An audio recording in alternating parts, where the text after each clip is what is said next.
Big 12 Today with Ari and James. Monday through Friday, 8A to 11A Eastern Time. Your home for all things Big 12. Big 12 Today here on Big 12 Radio. This is the Big 12 Conference. This is a different league. Welcome in. You're listening to us on TuneIn, watching on the Big 12 Fast Channel, Big 12 Studios. He's Ari Timken. I'm James Westling, and it is a Takeaway Tuesday.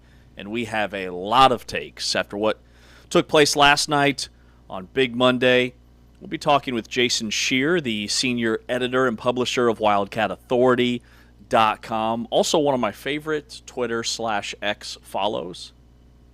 Big fan of Jason's. Oh, Jason is. Yeah, Jason is. Yeah. I mean, you too, of course, obviously. Congratulations to the Arizona Wildcats, the Big 12 men's basketball champions for 2026 here. Second year of the league, Arizona, a big-time brand in college basketball, has won the league. And now when you think about the dominance for Kansas in this league for such a long period of time, it's been 3 years. Once the newcomers came into the league, Houston won back-to-back Big 12 regular season championships, and now Arizona wins a championship here in 2026. Yeah, the first time in the last 3 years, somebody not named Houston won the Big 12 men's basketball championship. So we'll be breaking down everything that took place last night on the hardwood as they took down Iowa State in convincing fashion in Tucson. But we are super excited to be launching, we are powered, the full-time fan, by Modelo, our Modelo Spring Road Trip, touring Big 12 country. We've done the transfer stuff. We've done the NFL Combine stuff. We've ranked the top 5 transfers at each position in this league. And today we launch our official spring football preview for all 16 teams. We start at the top of the league standings from last year, work our way down, and we'll be chatting with Texas Tech head coach Joey McGuire. He joins us at 9 a.m. Central Time, 10 o'clock Eastern this morning. Cannot wait to dive into the Red Raiders. Yeah, hop aboard our caravan. Toot toot! We're heading throughout Big 12 country on a spring caravan tour here. Little Modelo spring road trip, touring Big 12 country, talking about all Big 12 teams and then talking to their coaches. So should be fun. Excited to talk with Joey McGuire. We haven't heard from Joey, of course, since their Orange Bowl loss, so we'll check in with him and a brand spanking new Texas Tech football team. A lot of new players. A lot of new guys, a lot of high-level transfers. They just said 8 participate in the Combine. So anytime you lose at least 8 to the draft, you got a lot to replace. That's a high number. It has to be top 5 in the country, right? Like in terms of how many guys will get drafted. It's probably Ohio State. I'm going to guess that a Texas or a Georgia is in the conversation, but I would think Texas Tech would be top 5. Yeah. I mean, Ohio State has like 1 million. Right. And Indiana has a good amount, but 8 is quite the number. And I think, given how the season went, did you think 2 receivers would be at the Combine for Texas Tech? When you think about all the success they had on defense, I mean, David Bailey, Lee Hunter, Romello Height, Jacob Rodriguez, Reggie Virgil, Caleb Douglas, some big-time players. Yeah, and Caleb Douglas had a really good Combine, by the way. We didn't touch on that much yesterday, but he ran like a sub-4 440 and had a really nice vertical. So he's moving up when it comes to the draft boards. All right, some Big 12 sponsorship news after dark. Love this. The Big 12 is partnering with Windex as the official glass cleaning partner of the Phillips 66 Big 12 basketball tournaments. This comes on the heels of the league introducing that new fancy ASB glass floor LED court, which they've already had on display as the women's teams arrive and start to practice for their tournament. Man, it looks awesome, but I'm here for it. Windex, the Big 12, the only conference with the floor so clean it needs its own sponsor. See the game like never before. Big 12 and Windex. Well, when we talked with Brad Yormark, he mentioned, sponsorship integration, said that they weren't going to be doing a ton of that in year one, but that they did have one partner that made a ton of sense that they were talking with, and it appears that partner makes all the sense in the world. When you think glass and glass floors, why would you think of a glass cleaner? Dude, it's so perfect. It's so perfect. And remember when he came on our program right after the big announcement that they were partnering with ASB and going to have this new glass floor. And he brought up a very specific sponsor, Subway. Not Windex. Right. But Subway. You're right. Just a total, master class at how to get these brands competing with one another and just further magnify the importance of partnering with the Big 12. And I'm not saying Subway's probably still going to be involved in some way, but it's just interesting to me that it was Windex. No, you're right. To the you're table, totally right. Well, and Subway makes sense just because Subway's, spends a ton of money in marketing. They're everywhere. Do you know that their strategy in growth? Do you know that there are more Subway restaurants in the world than any other restaurant, any other fast food restaurant? Do you know that? Really? More so than McDonald's? So that was the approach that Subway took. Subway basically said, for every McDonald's in the world, we're going to build a Subway right next to it or across the street to give people options. To basically say, if we would give people the option of McDonald's or Subway, that they'd choose Subway every time. So that is how Subway ended up at the most stores across the world. That's amazing. Yeah. And now I'm thinking of every small town I've been to that has a Subway right next door to a McDonald's. I'll be one in later today. Right, I mean, Subway right across the street. It is kind of amazing to think about it. And if you asked most people what fast food restaurant there are more of across the world, their guess would be McDonald's. Oh yeah, definitely. Man, that's a fun fact. Call that an FF. All right, I say up next we target Visine. Visine. The Big 12, so many must-see moments. You can't afford to blink. Just imagine a really red, irritated eye on that ASB glass floor. Then you watch the Big 12 tournament and that eye clears right up. See, the Big 12 should just hire us. Visine. Big 12 should just hire us. We've got you. We've got all kinds of marketing potential opportunities. I mean, come on. Tyrell Kirkham, what does he know about marketing? Put us in a conference room with a bunch of very important people. We got it. The board of these companies. And Visine. Guys, say less. We'll take it from here. We got it. Clear eyes. Febreze, Bounty, Roomba, we're coming for all of them. Wow. All right. All of them. But I love it, man. I'm excited about the partnership. Yeah, also, think about a Roomba, on the screen, making its way across the floor. Cleaning the floor. Yeah. But not actually on there. Just digitally. Just digital. So, think of how that catches the eye of the audience. It's like, whoa, what's that? God, it is limitless. The floor? Yes. I know. It is literally limitless. They've already had in the most literal way possible. It's literally limitless. They've had already 20 or 30 different designs that they've popped on that floor like it's nothing. Yeah. It's like they're just hitting a clicker, just going through a slideshow, and it's just baller design after baller design. Yeah. It's so cool. All right, quick reaction from Big Monday last night. Arizona is your 2025-26 Big 12 regular season champs. They take down Iowa State. Let's hear from Tommy Lloyd talking about his seniors, what they meant to this program and this team. It's great. I know we can say this day and age, things are different, but it doesn't bother me that they're different because how you treat people matters. And when you have guys like that stick around your program, it's because you have relationships with them, and there's trust on both sides of that relationship. So for me, the transfer portal and all this stuff, NIL stuff, it's just a great litmus test for how you treat people. And if you treat people right, you're gonna loyal people are gonna be attracted to it, and so like-minded people are gonna want to stay together. So I'm really proud of those guys. Jaden's been awesome. I mean, he's had an incredible year. And Tobe has come so far in his 2 years. I mean, it's tremendous. I mean, the only thing I'm disappointed is I don't get to coach those guys another year. So I was lobbying for that 5th-year deal, but I think I lost. So, and then Deli, I mean, you guys you've watched his struggle from up close this year, and I think somebody should be commended that goes through that, because we all go through tough moments in life, whether it's school or a job. This happens to be public in a place that really cares about basketball, and he hung with it. And I told you guys he was going to be at our best. He was going to be at his best when his best was needed, and that's what high character competitors do. So thank you to those guys. When you think about Arizona, the run they've had this season, how he's built this team, the seniors on this team, and everything they've been through, what's the headline to you? I mean, I think Tommy said it right there. I mean, it's interesting because senior night used to be a huge deal. You know, I remember when I was a student at Kansas, you know, you had to go to senior night regardless of who they played or the stakes for the game.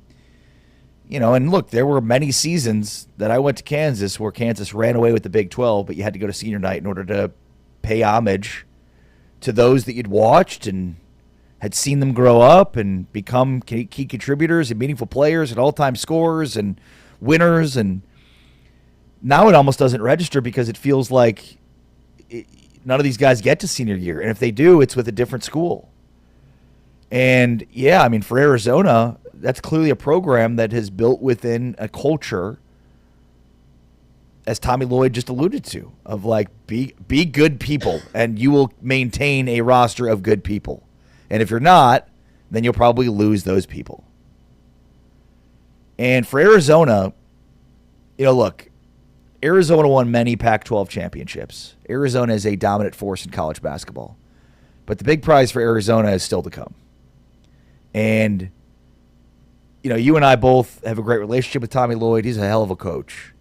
So, you know, how good of a coach he is not dependent upon how far he goes in the tournament this year. But for Arizona fans, it absolutely is. Right? I mean, you have a standard at Arizona that is different from a lot of other schools.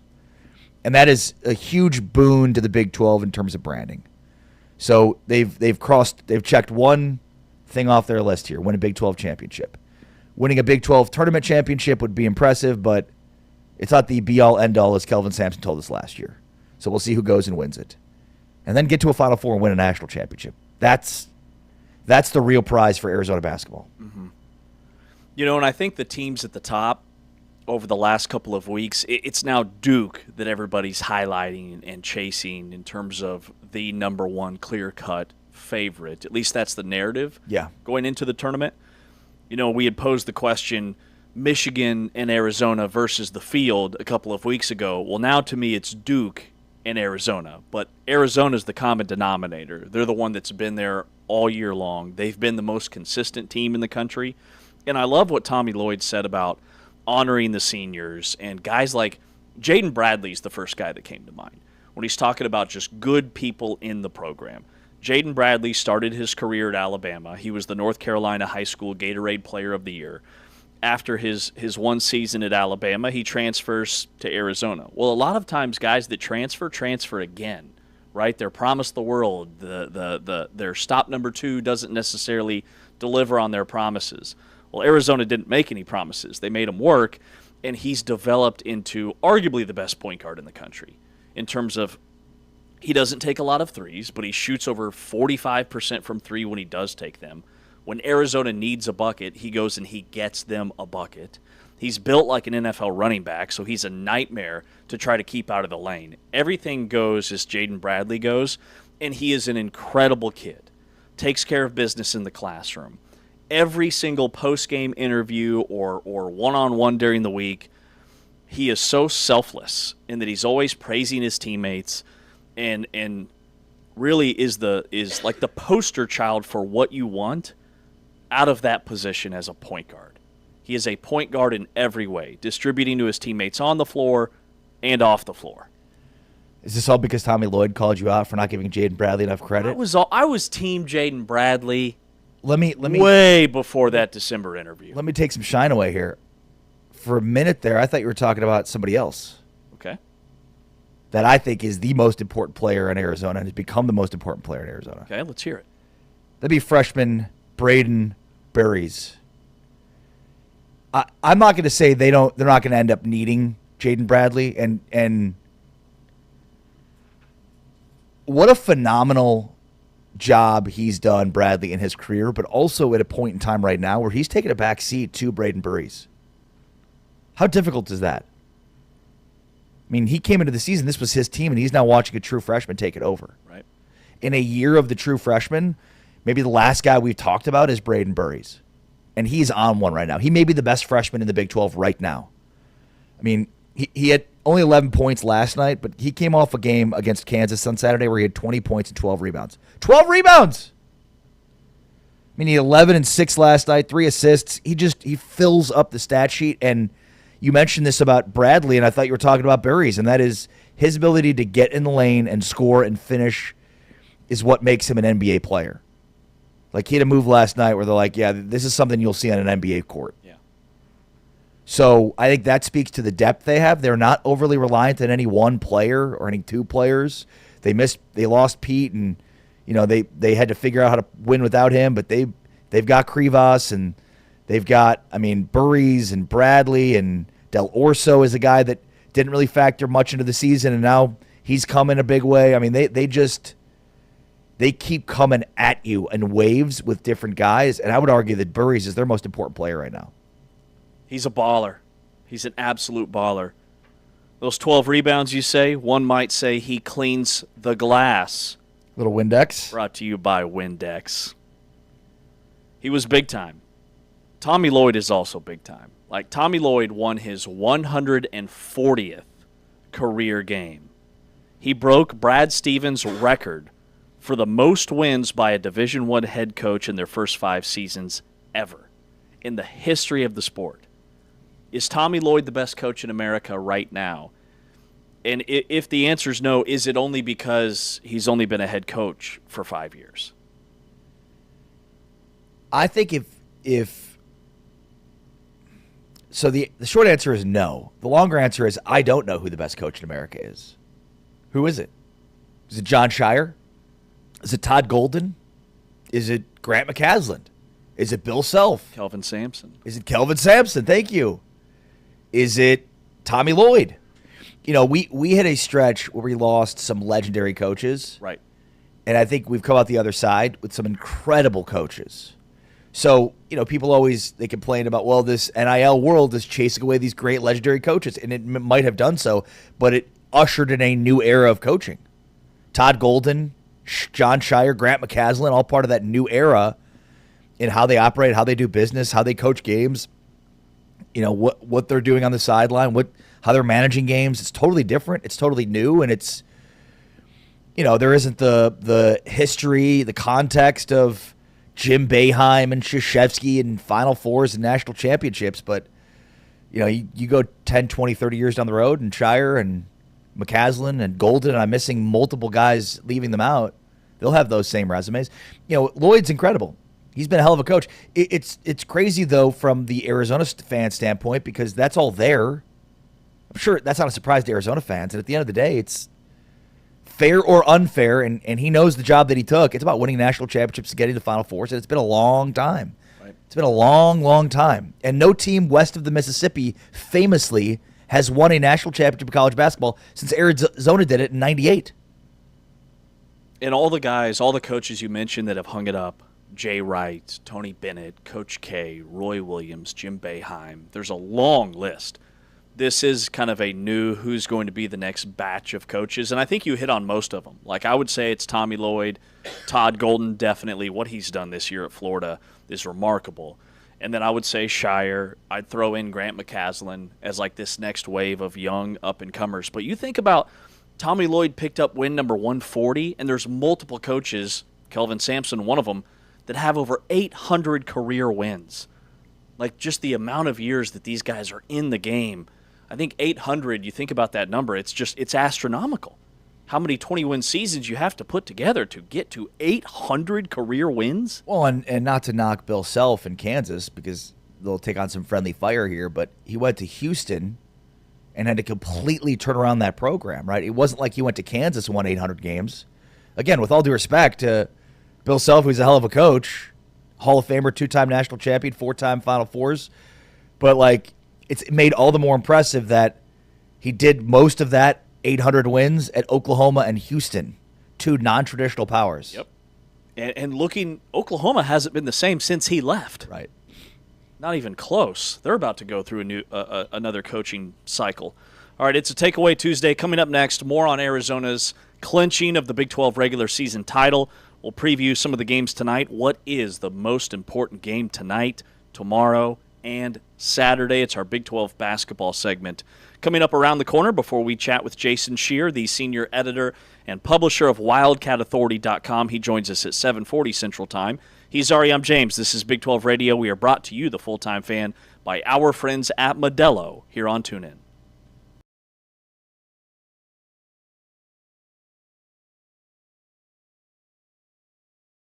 Bradley, Karchenkov, Krivas, and Pete. Arizona wins the tip, and we are underway. Wildcats in the white.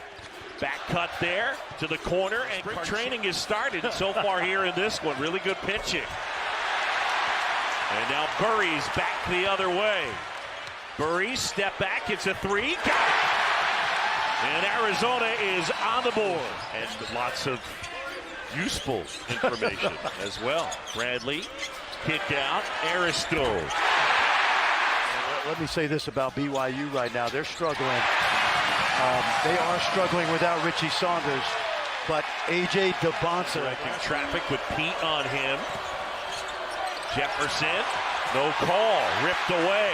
Arizona with numbers. Del Orso, Burries with the two.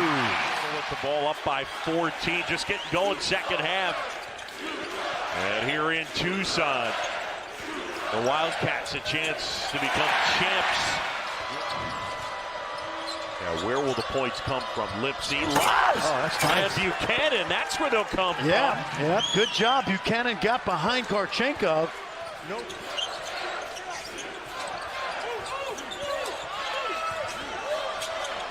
High off the glass and in, Jaden Bradley.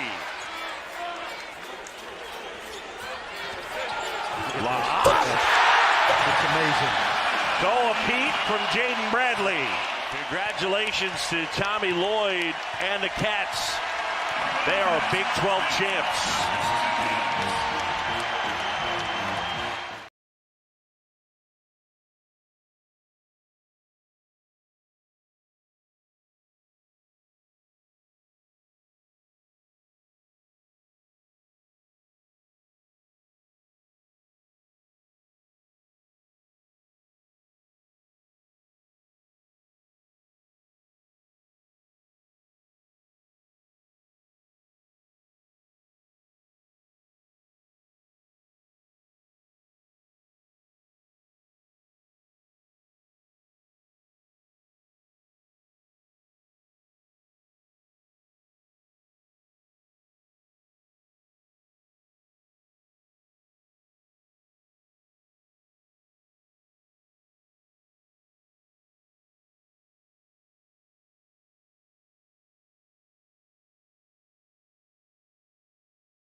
Back inside Big 12 today here on Big 12 Radio. We are brought to you, the full-time fan, by our friends at Modelo. He's Ari Timken on social at Ari Sports. That's ARI Sports. I'm James Westling on social at James Westling.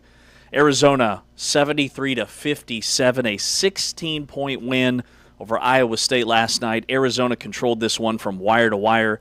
They led 37-25 at halftime. Their largest lead was 21 in the second half. Tobe Awaka had 10 points, 15 rebounds last night, 2 blocks and a steal, made all of his free throws. Jaden Bradley had 17.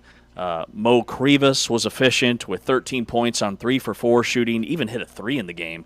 He had a plus-minus of plus 24. This was just Arizona dominating on the interior. And Iowa State, their offense, this is what makes me nervous about Iowa State. Momcilovic was off. Arizona really pushed him around on the arc. He got no clean looks. Iowa State shot 29% from the floor, only 23% from 3, and Arizona was +7 on the glass. And Iowa State, turnovers had been a problem, but they took care of it last night. I think they only had 11, but they just couldn't make a shot. Yeah, and I think the problem with Iowa State is they seem to be so Jekyll and Hyde when they play at home. They're basically unbeatable, and on the road, they're extremely beatable. And this isn't unique to Iowa State. We've seen, the same happen to Kansas, and there's other teams. I mean, Arizona lost at home and on the road, but I think the home-road splits for Iowa State are pretty glaring because we know the NCAA tournament is not played, in Ames. But look, this is also, in terms of just being an overall gauge, not a great judge because, that is, that's a very tough road trip. It's a long road trip. McKale Center is one of the best venues in the Big 12, certainly. So just tough spot for them. But, yeah, I think big picture, they are very different at home than on the road. This game, they did get it close in the second half early on. I want to say it was a 3-point game. But, to your point, 29% from the floor, 19 of 65. So it's just they needed to be a little bit better offensively to stay with them. And, they hit a stretch where Arizona just engulfed them. And, we talk about the kill shot. Iowa State, is one of the best teams in the country, and certainly a 1 or a 2 seed is one of those teams that gives up a ton of kill shots, and it's very unique to them relative to where they are in terms of being a 1 or a 2 seed. None of those teams in that same category are give up that many kill shots, and especially for a team with an elite defense, it's shocking. And that was the thing, and that's what Arizona's been so dominant at this season. And when you watch Arizona, their kill shots, which is a 10-0 run, shout out to Evan Miyakawa, their runs are different than most teams. Like a Texas Tech 10-0 run are back-to-back threes, bang, bang, a rebound, a stick back, a steal, another transition basket, where Arizona, usually it comes off of the offensive glass. They get a couple of easy shouldn't say easy, but a couple of easy stick backs after they're just manhandling you on the offensive glass. And it's usually these stretches throughout the course of a game where teams are just physically exhausted. Arizona's physicality wears on people. And so it'll be a minute or two right before the next media timeout where teams just have nothing in the tank. And we saw that last night. Iowa State, to your point, they were kind of hanging around in the first half, and then Arizona closed the half on a 15-3 run, so they lead by 12 at the break. And then Iowa State made another push early in the second half. They go on a 10-1 run to get it to 7. And you're like, okay, there may be a 3 away from this being a 2-possession game. Yeah. Arizona rattled off 7 in a row with a couple of stick backs and a 3. And all of a sudden the game's over. That's just what Arizona does. Yeah, they engulf you. But look, it's also, again, you're never as good as you look in your best games. The Fran quote, Fran Fraschilla famously says, you got to throw out the 5 best games and the 5 worst games. And the truth of that team is somewhere in the middle of those 2 games, of those two situations. With Arizona, you don't have 5 worst games. Other teams do. Arizona has 2 losses. Is Iowa State a top 8 team in the country? And that's what I keep circling back to. Does a top 8, top 10 team, a team that should be a 2 or a 3 seed in the NCAA tournament, and I think there's a big variance between a 2 seed and a 3 seed in terms of teams in their path and their preferred region. But does a team that should be a top 2 seed go on the road and lose by 16, or lose at home to a Texas Tech team where that game was never really close? Yeah, and I think that one's more concerning big picture than the game last night, simply because, again, like, just Big 12 road games are tough. So the fact that they did lose at home to Texas Tech, that's probably more telling. Are they one of the 8 best teams in the country? Yes. But that's only based on the fact that the Big 12 probably has 3 or 4 of the 8 best teams in the country. Agreed. So who are those 3 or 4?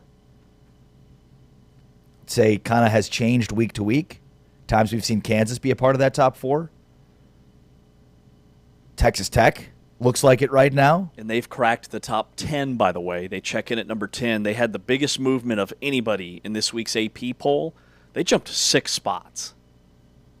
Well, and remember, I want to keep bringing this up, but, I mean, everybody was down on them after the JT Toppin injury, and of course, it's a guy that had just burst on the scene as a National Player of the Year candidate and just gone into the McGuire Center and helped Texas Tech knock off Arizona. But, and we'll dig into this later on and let's get it on. Or is it the other one we're doing today? I think it's a little let's get it on. Taman. Valid or void? It's valid or void. Or are we thinking James. Let's get it on? But we'll get into this later, but like, I think that there are elements of Texas Tech that are still national championship contenders despite not having JT Toppin.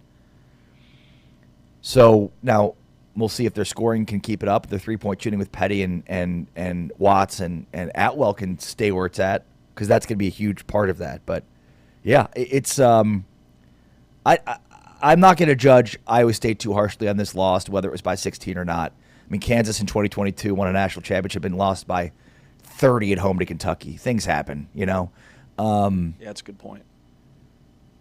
So, yeah, but I'd say the Texas Tech loss is more concerning. Mm-hmm. And the kill shot thing is really bizarre because I don't know if you have the Ken Palm numbers in front of you. What's Iowa State's Ken Palm? Refresh. Iowa State, Ken Palm. They fell to number 9 after last night's loss, and their offensive efficiency rating, which has been top 5, top 10 most of the country, plummeted to number 23 in the country. They were not efficient at all last night. But they're 8th in Ken Palm defense, and the fact that they've given up as many kill shots as they have is shocking. I don't have the kill shot numbers in front of me, but I remember when Evan Mia had a graph showing that Iowa State was sort of by itself as being this upper echelon elite team that gives up far too many runs, and it's shocking because they're 8th in Ken Palm defense. This is a legit defense. They've been a really good defense since T. Joutzberger's been there. Mm-hmm. To me, it's the lapses offensively. They just have these droughts. I think that's what it is. Can't score. Right, you're right. Yeah, that's problematic in the NCAA tournament, and that's one of the things where it's like that's the telling part. By the way, we have Evan Mia on Thursday. Great job by T. Chains, our producer, to get us Evan Mia, who's awesome and a busy man. And he's blown up, by the way. Like, I'm watching the Well, he's Ken Palm, but who he is. Ken Palm is like totally behind the scenes, like doesn't want to be seen, just wants to do his math in his, in his parents' basement. And meanwhile, Evan Mia is everywhere. Mm-hmm. He's got a podcast. He's doing show. He's great. Well, and he's starting to get mentions on ESPN broadcasts where I hear the kill shot reference quite a bit now. Arizona's number 3 in the Ken Palm, by the way. Houston is number 6. Iowa State is number 9. Texas Tech is number 13. And then Kansas is number 16. Texas Tech, even without JT Toppin, their Ken Palm efficiency numbers are skyrocketing. They're number 9 now in the country offensively, and they're top 30 defensively, which puts them as part of that criteria going into the tournament as being a team that can win a national championship. How much do you judge Texas Tech's season-long numbers, though, as accurate based on this team? Great question. I don't judge them near as much as I did a couple of weeks ago after I saw them lose at Arizona State. I thought the wheels were going to fall off, and they have rallied. And Jalen Petty is a baller. Like, dude, that's a freshman that wasn't getting as many touches because the ball sticks a lot. I shouldn't say sticks, but, I mean, JT Toppin is the centerpiece of their offense.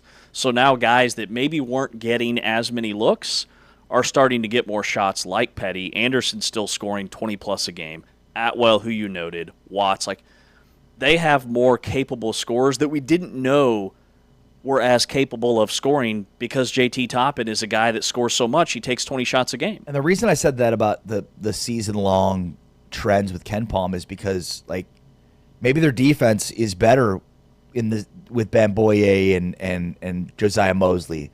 You know, their offense is different. The team is totally different. They've had to reinvent themselves, and so far, so good. You know, they've reinvented themselves into a top 10 team.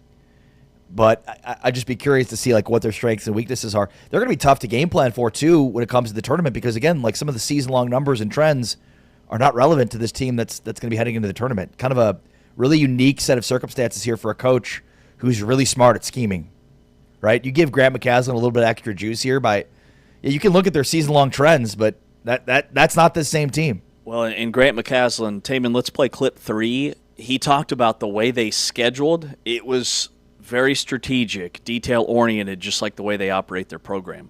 Well, when you start the season, and I think people are seeing it now, when we made this schedule because we felt like we did have one of the best teams in the country. And that includes Josiah, Luke, Mariel being in the mix with JT and Christian and those guys that everybody sees play on a nightly basis. So, I mean, if you have those guys from the beginning, you could see where this schedule really would have been perfect for what we were doing. And what I'll say about this group in this time of year, a lot of teams are finding ways to be done. I hate to say it, but they're just tired. You know, they've been around the same guys. And I think our team really is practicing with the most energy that I've felt all season long.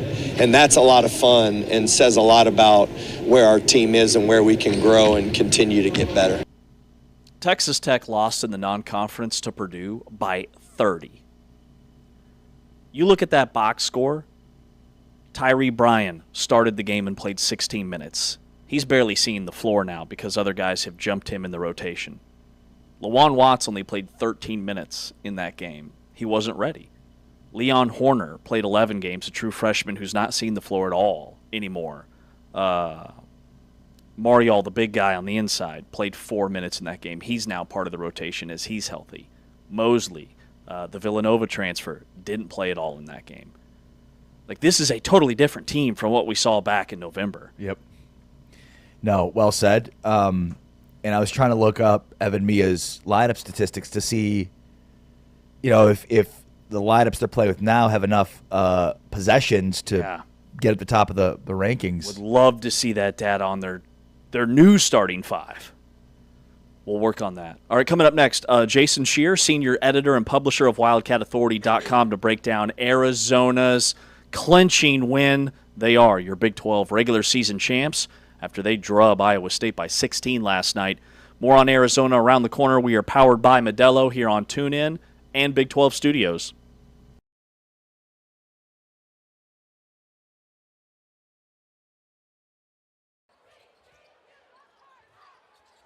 Here's Anderson with 4 on the timer. To the basket for Christian Anderson with 8. A wide open lane, and then right here. That 3 means he leads all scorers tonight with 9. Look at the hezzy. Look at the bucket. The magician, Christian Anderson. Look at this drive. Look at the move. Tween cross, finish over the big, put it up. And a rebound to Anderson. Mr. Anderson again. He's got a dozen. Bamboye inside out. Anderson plays it off.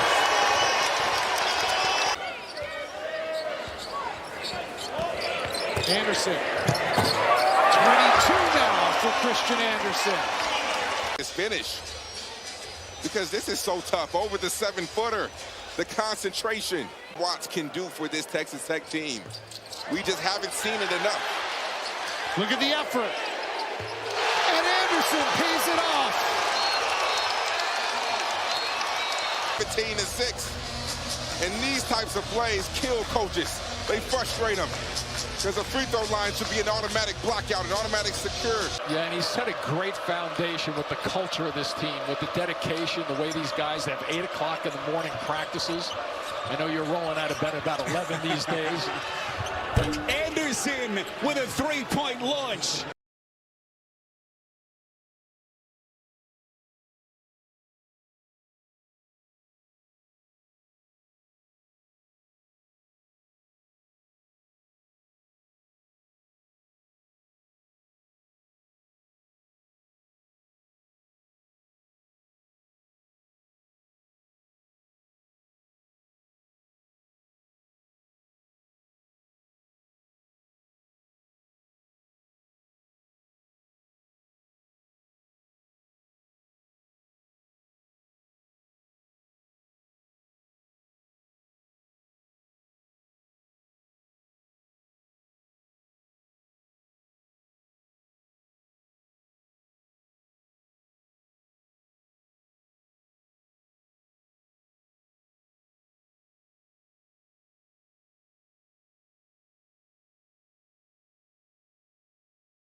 Back here on Big 12 Today on Big 12 Radio, heard on TuneIn, watched on Big 12 Studios.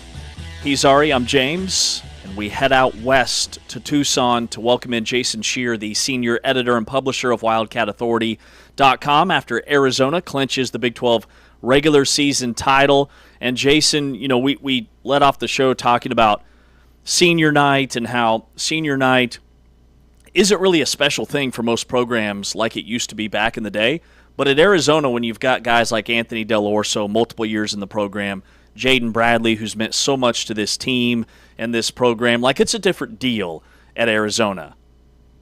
Yeah, you're right. I mean, there's years where, you know, you got a bunch of one and done and transfer portal guys, and I don't think the fan base necessarily gets attached to certain players. But last night was different for Arizona. Like you mentioned, I mean, Jaden Bradley grew a ton in the program. Tobe Awaka, Anthony Del Orso, like it felt different. And even Tommy Lloyd said after the game, like, he knows that transfer portal, sometimes it's hard, but these kids trusted him. They were here for multiple years, and it just, it felt different as opposed to maybe, you know, even a couple of years ago where there's some guys that, you know, were barely in the program. It felt like I think last night was what was pretty special in McHale. You know, one of the things we were talking about is just the emergence of Braden Burries, and he's become one of the best freshmen in the Big 12 in a year of incredible freshmen.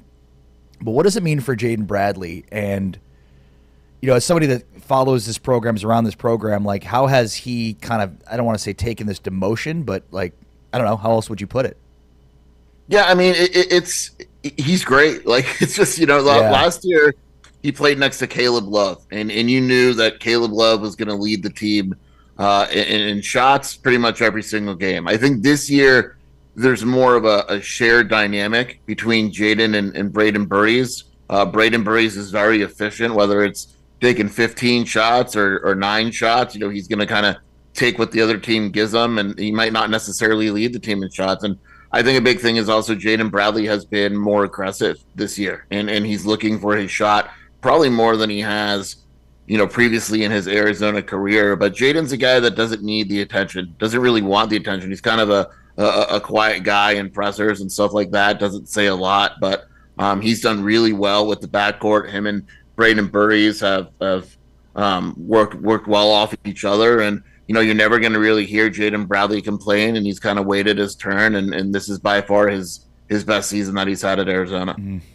Arizona takes down Iowa State last night, 73-57, and then after the game, Tommy Lloyd was not just doing his regular press conference. I believe he actually addressed the crowd, and what did he say about the narrative that they're soft or something like that? Yeah, so when they lost to Houston and early on in his career, and they lost to Houston and San Antonio, the narrative surrounding Arizona was that they lost because they were soft. And it has absolutely bothered him since. And a reporter asked him and said, is this a game that you would have won when you first started? And it was kind of a harmless question, but he basically said, look, like, I'm tired of people assuming that we're soft because we're a West Coast team. And if you look at analytics since I've been here, we've rebounded, we've defended, and if you think we're soft, cool. I would love to play the teams that think that we're soft and prove them wrong and all that. And he definitely got a little fiery because there's one thing, and it's an incorrect narrative, obviously, but it's like, oh, Arizona doesn't defend well because Tommy is an offensive coach and things like that. But meanwhile, especially this year, they're a really, really good physical defensive team, and I think that Tommy Lloyd kind of took the opportunity last night to remind people of that. Yeah, so Jason, you Wildcat Authority, you've been around this program a long time, predating Tommy Lloyd, but he's won more games in his first 5 years than any other coach in college basketball. But he's got to win the big one, right? I mean, where are Arizona fans right now with Tommy Lloyd, despite how good he's been? He's got to get past the Sweet 16 this year. I mean, he really does. And it's not like they're going to give up on him if he doesn't or whatever. But his tournament success so far has been the Sweet 16. But this is a really, really good Arizona team. I mean, this is the best shot that they've had in quite a while. And I think it would be a major disappointment if they don't go to at least the Elite Eight. I think fans would be disappointed, but there's a confidence that they could get it done. But again, like the NCAA tournament and in the past, although Arizona has a title, we both know that it's been unkind at times. They've had good teams that have lost earlier than they should. So there's it's kind of some hesitancy, but at the same time, they trusted Tommy. They know he's a good coach. He kind of has to take that next step in the tournament now. So you mentioned the Sweet 16's the furthest they've been in his 4 years. What's plagued them in the tournament? What are we trying to avoid? Yeah, I mean, it really, it depends on the situation. Like when they lost to Princeton, I actually didn't think that team was great. They lost a Houston team that wound up being really, really good, and they had to play them in San Antonio. I think the one loss, last year they played Duke. There's no shame in losing to Duke. I think the one is a few years ago against Clemson where they just didn't play well. I mean, they just didn't shoot well, and they didn't have the inside presence that they have this year. I think this is the most complete team that Tommy Lloyd's had at Arizona because, against Duke, they just weren't able to guard certain types of players. Against Princeton, they just weren't good enough. Against Houston, they weren't physical enough. This year, they're kind of every weakness they've had in the tournament is a strength this year. And so, there shouldn't be a glaring issue. We'll find out, but it's not like these games haven't been close. I mean, they were within 7 against Duke, and even though Duke was a more talented team, and they've come close. But I think that Clemson loss is the one that kind of rubs people the wrong way. Yeah. Who is the most important player for Arizona? I'm always going to go back to Jaden Bradley. with him being the point guard and the leader of the team. But one guy I think I kind of want to shine a light on, and defensively, the most important player is probably Mo Kribis. What he does defensively for Arizona is finally starting to get attention, but he is one of the best defensive big men in the country, if not the best. What he does with opposing teams, I mean, Iowa State basically decided that they were only going to shoot threes because they didn't want to go at him. He held Badunga the game before to 2 points, completely changes that game. Arizona's defense is elite. I mean, it's still good when he's not on the floor, but when he's on the floor, it is elite, and he completely changes the game. But I mean, Jaden Bradley's the kind of the easy answer there, just because he's the point guard. He's really the only point guard. They'll switch Braden to point guard a little bit if Jaden has to come off the court, but he's the senior leader. He's the guy that's been there before, but kind of want to shine a little bit of a light on Mo Kribis because I think he really is that valuable when Arizona's on defense. Yeah, and I was curious if you were going to say Mo because of his offense and his defense, his ability to raise shots at the rim. But, I mean, there's a lot of options here, which I think shows just how multidimensional they are. I think that answer is usually obvious for a lot of these teams, but I'm not sure that Bradley is a very obvious answer. Yeah, I mean, and you can make the case it's Braden Burries because of his scoring ability. Right. That that each game he's going to go out and Braden Burries is going to score pretty much 15 points every game, and no matter who he's facing, and that's the thing. You're right. Like, there's multiple guys that you could make a case on any given game that they're the MVP, and that's what's been remarkable. I mean, Ivan Karchenkov did not play well last night against Kansas. He was great, and he's had games where he's completely shut down the opposing team's best player, and he's been the MVP. Or Toby Awaka last night had 15 rebounds and changed the game with his rebounding. I mean, it just feels like every other game there's someone else that's had a major impact on it.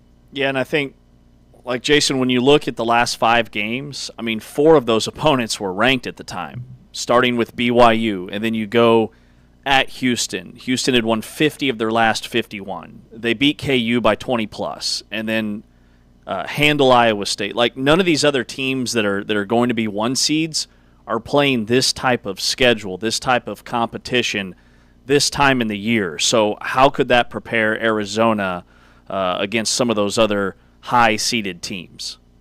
I think it prepares them a ton. And going back to the Pac-12, I mean, you would have Oregon State and Washington State, and that would kind of be your tough away games. And I mean, there are UCLA and Oregon, and those are your toughest games. And the Big 12, like you mentioned, like, it's just ranked team after ranked team, and but it helps. It helps a ton. I mean, I go back to last year in the tournament.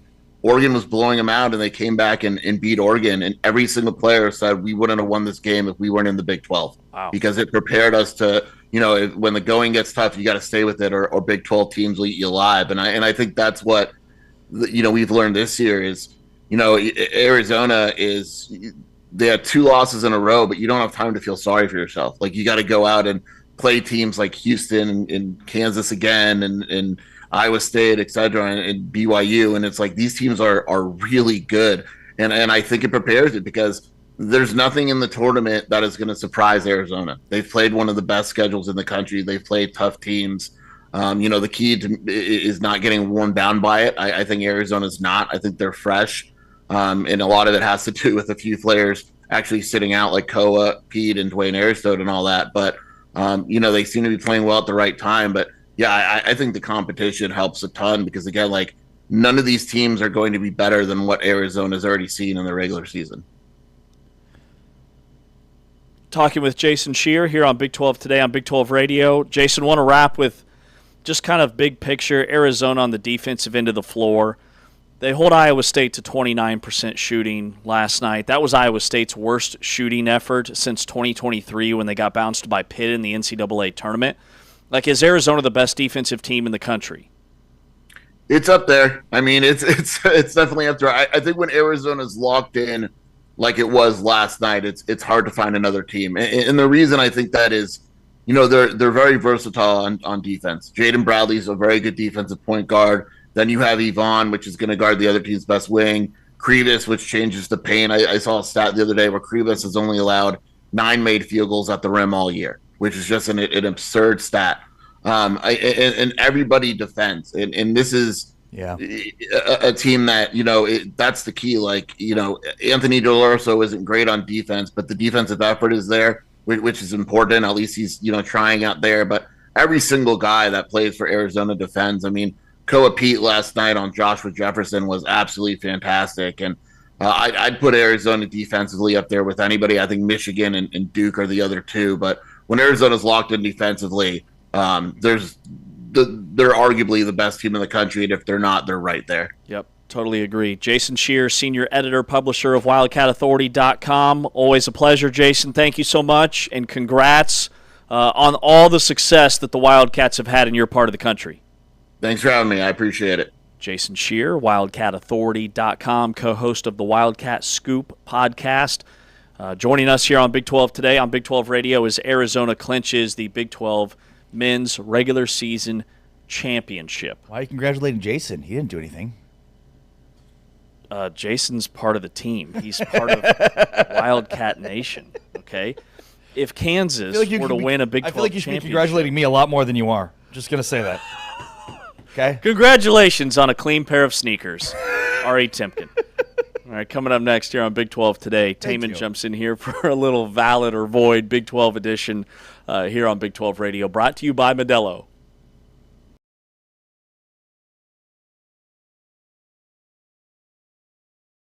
Just kind of flung it up, no good. Murray draws the foul, hits the shot. Wildcats to shoot out over the top. You've got to be able to match up in transition and stop the ball. If not, they're going to hit that little mid-range jumper. Speaking of which, A.J. DeBonta playing after this game against UCF. That's a great drive right there by Braden Burries on Tunde Yesufu. Isaac Williams, when he's been out there, he's been the best player on the floor. Burries three. That one's good. And they needed that. Burries going hard downhill all the way with the left hand. How quick are they? I mean, it's funny. Some teams can. Prospects in this game. Karchenkov hustles and gets the rebound and finds Burries! Oh, my goodness. Oh! What a dunk from the freshman guard.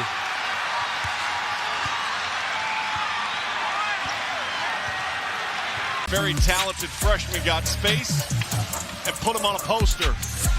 But this Baylor needs a stop. Burries pulls up. Burries jumper. Got it! Burries huge! And that's a 2. So the lead is 4 with 27.8. He's done it once again here tonight in Waco.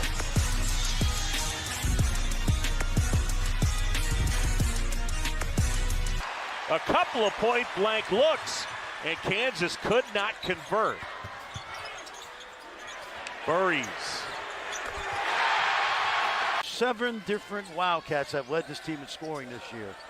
Burries from the corner and buries it.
Having a good time out there. Back here on Big 12 today on Big 12 Radio. Heard exclusively on TuneIn, watched on Big 12 Studios. He's Ari Timken. I'm James Westling.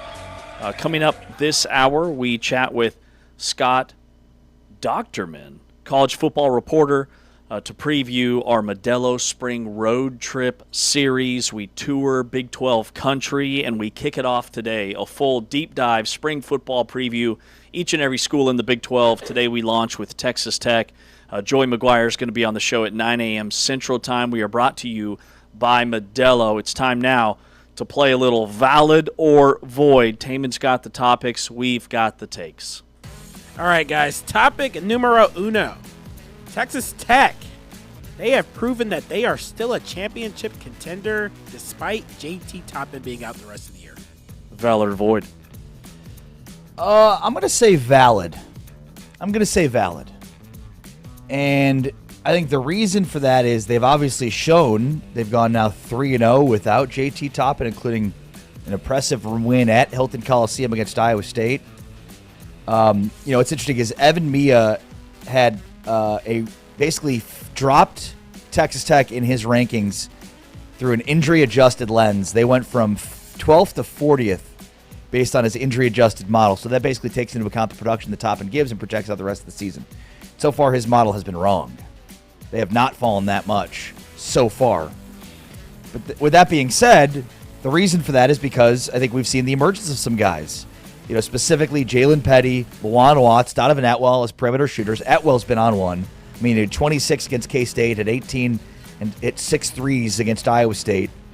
Luke Bamboye, he's been so instrumental in, not replacing JT Toppin as a one-to-one, but providing some semblance of some offense, blocking shots, protecting the rim, and, of course, rebounding, and we've seen Mosley do that too. So, you're not going to replace Toppin with one guy, but I think they've done a really good job in finding guys that can replace Toppin, multiple guys that can replace the production you were getting from Toppin. And I think that's why they're still a championship contender. They also have one of the best coaches in college basketball that's so good at adjusting, so good at figuring out, what his team is good at, so good at the numbers and looking at the lineup data.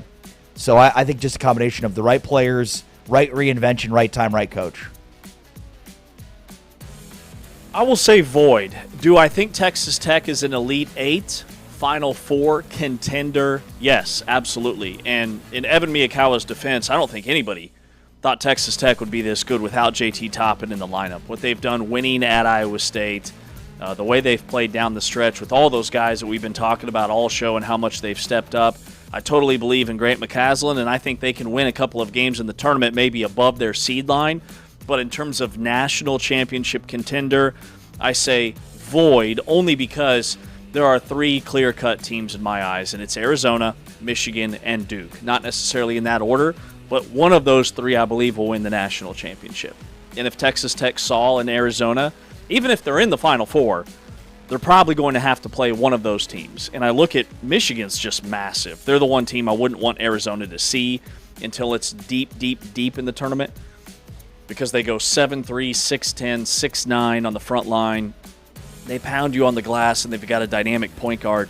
Duke is the one team that I know they're number 1 defensively in the country, but I don't trust their guard play as much. Their top passer is the Boozer kid, who plays the 4 for them. Like, they don't have a catalyst point guard like everybody else.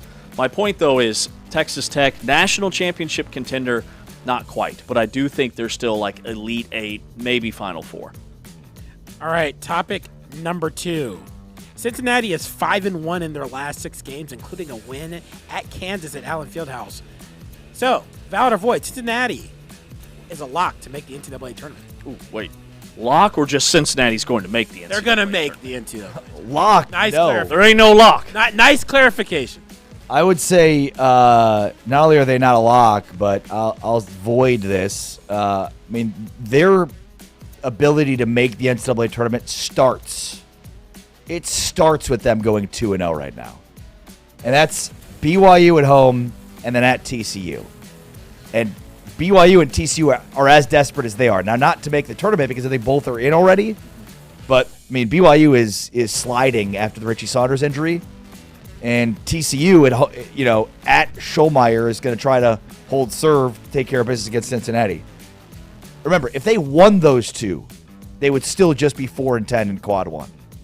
So they have to win those two and then probably win a few more in the Big 12 tournament in order to get into the field. So it's been a good second half to the season. I give Wes Miller a ton of credit, but yeah, I'm going to say void. Okay. I'm going valid on this one. I think Cincinnati's... You would. You love the Bearcats. I think there's a path for them to get in.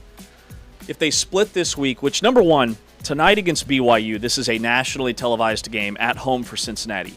This will be the first home game that's going to be a sellout in which the fans are actually there supporting head coach Wes Miller versus booing him. Well, maybe they shouldn't.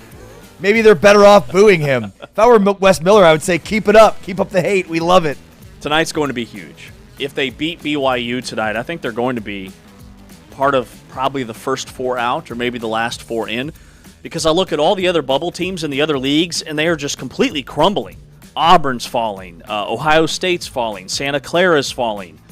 San Diego State is falling. And then, guys, there have been teams, like I know we look at their record, they're 16-13, they've got a bunch of losses. Teams like that make the tournament. Texas and Oklahoma last year went 6-12 in the SEC and got in. West Virginia in 2023, they were 19-15 and 7-11 in the Big 12. They got in. Vanderbilt in 2017, 19-15. They had 15 losses, but they were 500 in league play, and they got in. If Cincinnati wins one of these next two, they'll be 500 in Big 12 play. And then I think they have to win one game in the Big 12 tournament. Well, that first-round matchup's either going to be against like a TCU or a West Virginia.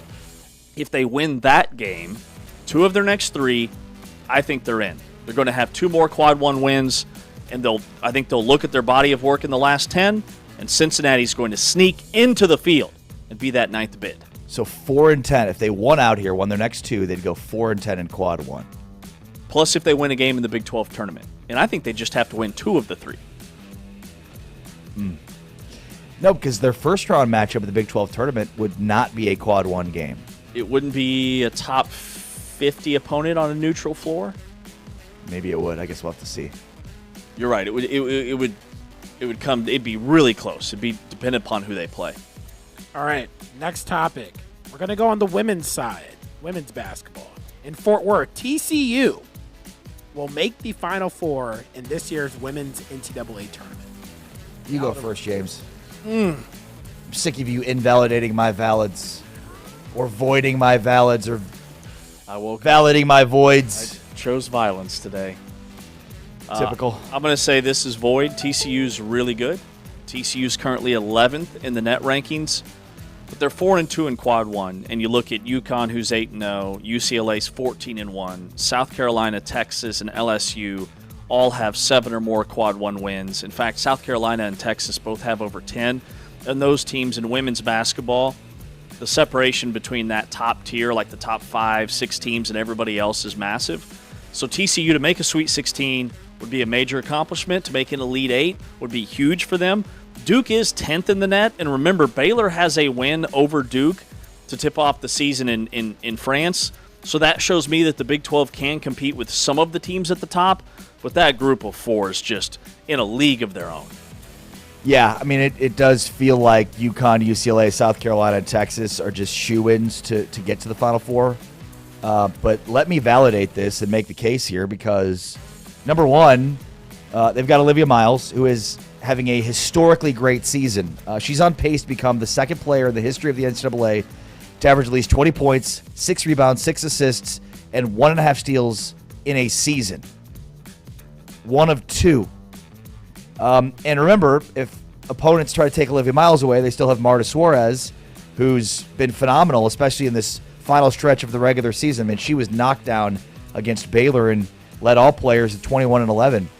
TCU is also the only team in the country with 3 players who have made at least 55 threes, in Suarez, Miles, and Donovan Hunter. So they've got good perimeter shooting beyond just Miles and Suarez. And here's the clincher for me.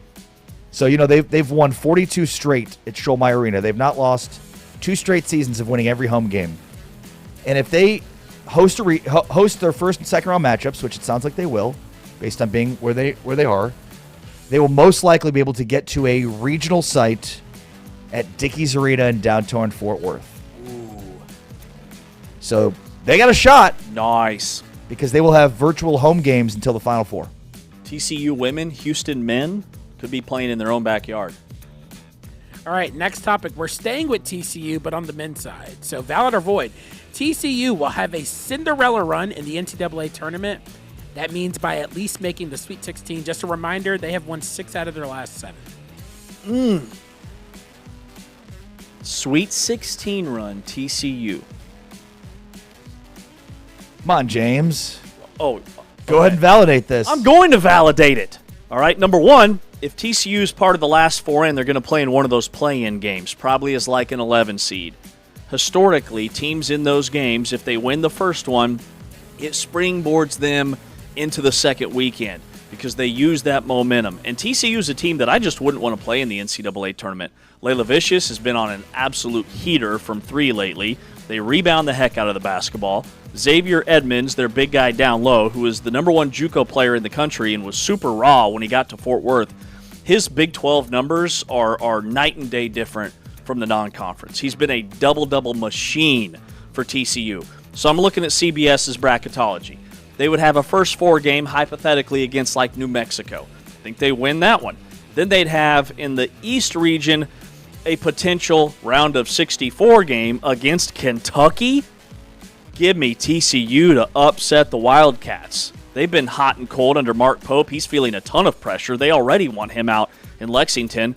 Then they would play Iowa State. Well, they've already shown they can beat Iowa State. They beat them on their home floor and scored the last 12 points.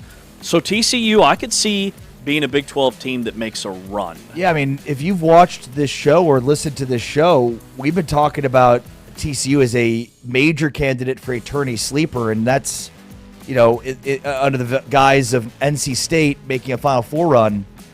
They went to the national championship too, didn't they? They lost the Final Four. They lost in the Final Four. Okay, but a team They that's got there. team that's seeded between 7 and 11 that could make a run because they've got the ingredients. What it takes is an older backcourt, low turnover rate, top 50 defense. That is the most common 11 seed of the Sweet 16 recipe. TCU is a great candidate. And not only that, they don't turn the ball over, so low turnover percentage. They're top 20 in the country in turnover percentage. They're top 25 in Ken Palm defense, 23rd, so they lock you down defensively. They're a really good rebounding team. They have experienced older backcourt. Yeah, I think they're a perfect candidate to be a sleeper Cinderella in March. All right, Taman, not to hijack the thread, but which Big 12 team is more likely to make a deep run? TCU as a Cinderella. Would you like TCU better or UCF in the NCAA tournament? I thought you were asking Taman. I was asking you. Did you hear the question? Yeah. I'll repeat. No. So I was just looking at their defense because, again, I think defensive rating is a huge part to this. You know what UCF's defensive rating is? I don't think it's very good. 110th. Yeah, that's not great. Out of 100 or 300 some school, whatever. 110th in Ken Palm defense. So they do have experienced guards. We've talked about the Amos Folks. They are 27th in offense. That's what's made them so good. But, in terms of their turnover percentage, in terms of their rebounding rate, in terms of their defense, those are the things that are drawbacks for me. By the way, UCF 48th in Ken Palm total, TCU 49th. But they're different teams from the standpoint of UCF 27th in offense, 110th in defense, TCU 102nd in offense, and 23rd in defense. Wow. Okay, next topic. Texas Tech, the program in general, is the best overall sports school in the country. Valid or void? Football, men's basketball, women's basketball, baseball, softball. They just won a national championship in track and field. Track and field.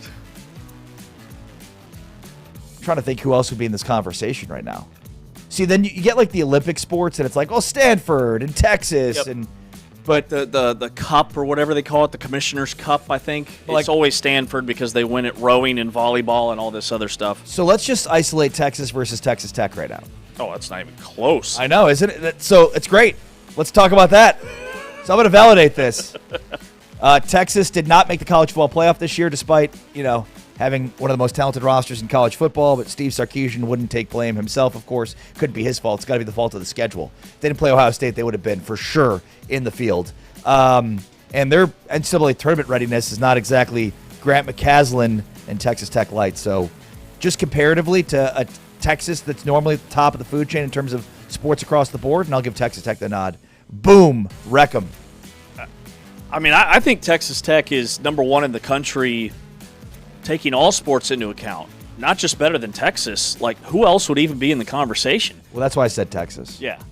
But, like, I'm trying to think. I think there was a graphic that I saw that had teams that were ranked in the top 10 at one point in men's basketball and football. And it was only a couple of schools. Texas Tech was one of them. I'm trying to think maybe Alabama? They're 14th right now in men's basketball in KenPom. I mean, Duke, Michigan, Arizona, Florida, Illinois.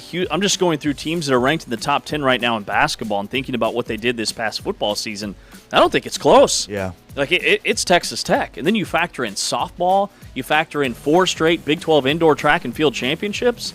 Like, collectively, all sports, I don't know what the Commissioner Cup and how they do that system, because I don't see how Texas Tech wouldn't be right there at the top of the country.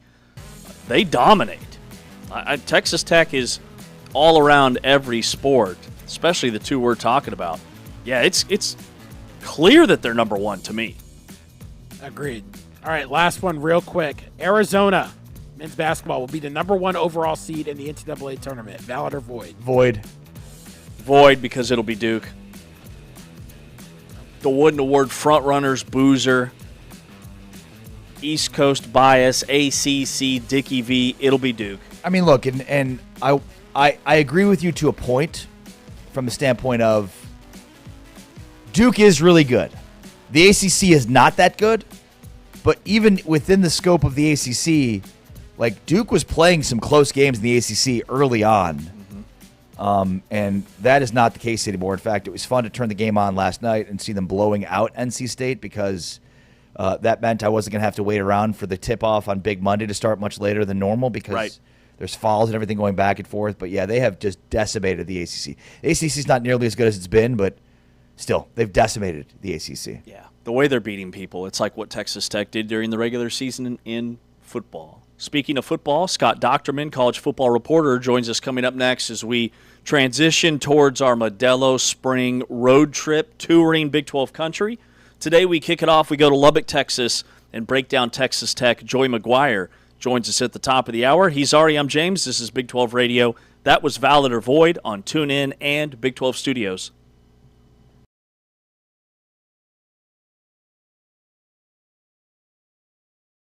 The first 3 of the game, the first shot of the game, Carr, a 3. That one goes down after the big high bounce. Almost lost it. Shot clock down to 7. Bounce pass, beauty to Carr. What a pass from Caden Bowell.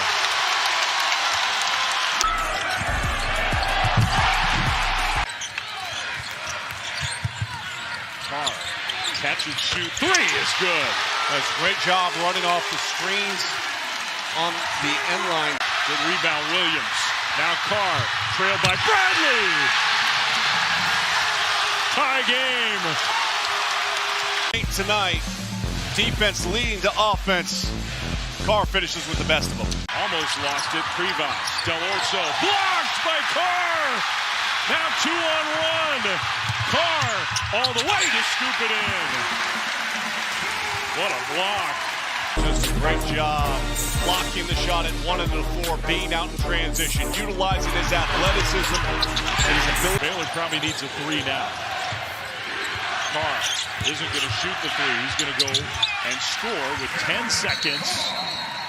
Set over one of the top teams in the entire country, and it was because of this man, Cameron Carr, who had an all-point and assist double-double, 24 and 11.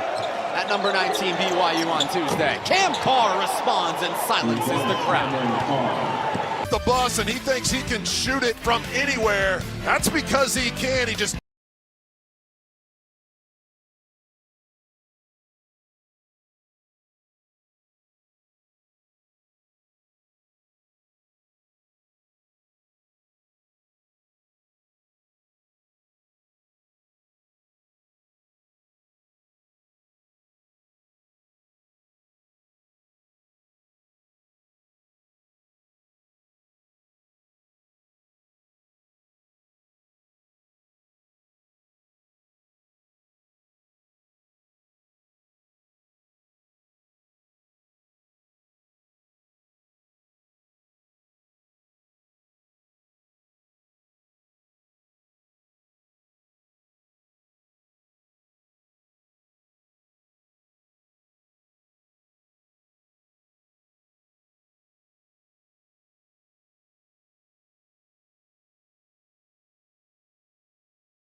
Back inside Big 12 today here on Big 12 Radio. You're watching us on Big 12 Studios with Ari Timken. I'm James Westling, wrapping up our 2026 NFL Combine talk, and we transition towards our Modelo Spring Road Trip coming up next, touring Big 12 country, starting with Texas Tech.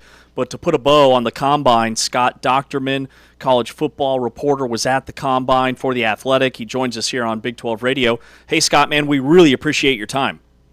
Yeah, thanks for having me on. I'm happy to be here. Well, with all the coverage that you've had of college football and the Combine over the decades, this most recent round, love to hear the Iowa State piece, love to hear the Utah piece. When you think about Big 12 country, what's top of mind and your number one takeaway from the Combine? I think there's two things, if you want to talk about Big 12 country, that really come to mind. One is you can't get past David Bailey. I mean, we all saw it all year for that dominant Texas Tech defense.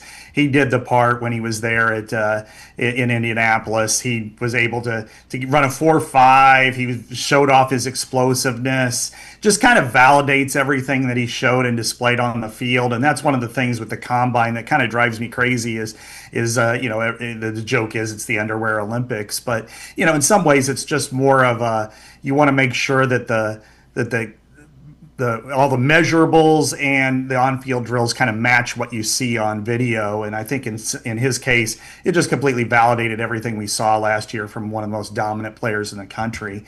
So not that he had to do much to validate his top 7-ish type of stature, but I think he certainly did that. And the other thing is, I think the Big 12 has maybe the best collection of tackles of any of any of the conferences. I think there are 3 that can go in the first round, and they're all so different. As we know, with Utah, there are 2. They have the best bookends in the country. Spencer Fano, he's getting nitpicked a little bit for his arm length, which tends to happen to shorter armed tackles. I think some people will push him away and decide that's not for them. And then other people look at the tape and also look at somebody like Will Campbell last year, who was fantastic for New England, and say, you know what, I think we still need to give him a shot there. And then, Caleb Lomu, his teammate, more on the left side, I think, running a sub-5, really kind of, again, showed his athletic ability, if nothing else. I mean, long arms. He's got the exact build that you do want at left tackle. But I think maybe the most impressive of the players for the Big 12 that really kind of wowed everybody, maybe they didn't know much about, was Max, and I'll probably blow this name, but Chor. Am I right on that? Chor? Close from enough. Arizona State. Okay. From Arizona State. I know he's from Nigeria, moved to the United States when he was 13, and he's got great size, great arm length, and then 4.91, and that his upside is when in 3 to 4 years he has the potential to be a dominant left tackle in the NFL. So right now people kind of have him graded in that second round. I'd be shocked if he gets out of the first, because you just don't find people like that, especially ones where NFL programs, some of them like finished products, other ones don't, because then they could say, hey, we can coach him up to be better. So I think, Max is certainly in that category. Scott, speaking of the offensive line, there's a guy that became really a guy that you are very familiar with, who became a household name following the Combine. It was great to see the NFL guys get a look at Jennings Dunker, the offensive lineman from Iowa, with the mullet, the whole package. And I know you've covered him, so what do we need to know about beyond the looks of Jennings Dunker? What else do we need to know about him, and why shouldn't the Raiders take him at 1? Well, that would be great if they took him at 1. I mean, I think that would probably be on the line of the movie Draft Day if they did that. Yeah, right. Second round, go for it, but I would not do that on the first round. No, he's I covered Iowa for a long, long time before I kind of transitioned into this national role. And the only other player who has this kind of personality that I ever experienced was George Kittle. And I was with George on his draft night and draft day, 2 days in a row. And he certainly has the personality that anybody would gravitate towards. And Jennings is right there because he's hilarious. He's the kind of guy where in high school he did a senior prank where he just put like 25 ducks in his high school, and then he had to, but he had to go clean up all the mess there. He's a thrift store shopper. Always has been. Even in high school, he and his brother would go find like the ugliest T-shirts at thrift stores, and then that's what they would wear for the day. And he's grown out his mullet because part of it was a former teammate, Connor Colby, who's now with the 49ers. He said he had his worst year when he had short hair. He grew out his mullet. He got better, and so he's going to do the same thing. And nobody is funnier, comes up with better lines, and I think he is certainly the life of the party. So, how he is as a player, he's a very, very good player. And he played right tackle for Iowa the last few years. I think he's more of a guard, just in his build and the way he sets. He can certainly kick outside if needed, but he's the kind of guy that I think you can anchor inside with a lot of potential. But there's nobody that I would say in this draft or in the last few drafts that you'd want to just hang out with for a night, and you would just totally come away laughing hysterically. That's amazing. Scott Docterman writes for The Athletic. He was at the NFL Combine. Scott, you also talked with Dom Orange, Big Citrus from Iowa State, the defensive tackle who we've met at media days and love his personality. What did he say about Matt Campbell and his departure, the new guy coming in, and just the state of Iowa State football? Yeah, I love Big Citrus. He's right there with Jennings Dunker, and I think he had probably the most engaging of the interviews. Dunk was late, and he was just kind of ready to move on, I think, and Big Orange was ready to hold court, and he did. And one of the things that he talked about Matt Campbell as he's the reason why he committed to Iowa State. He loves the guy. He thinks he's the best coach in the country. He said it might make people angry, but I don't care. He's the best coach in the country.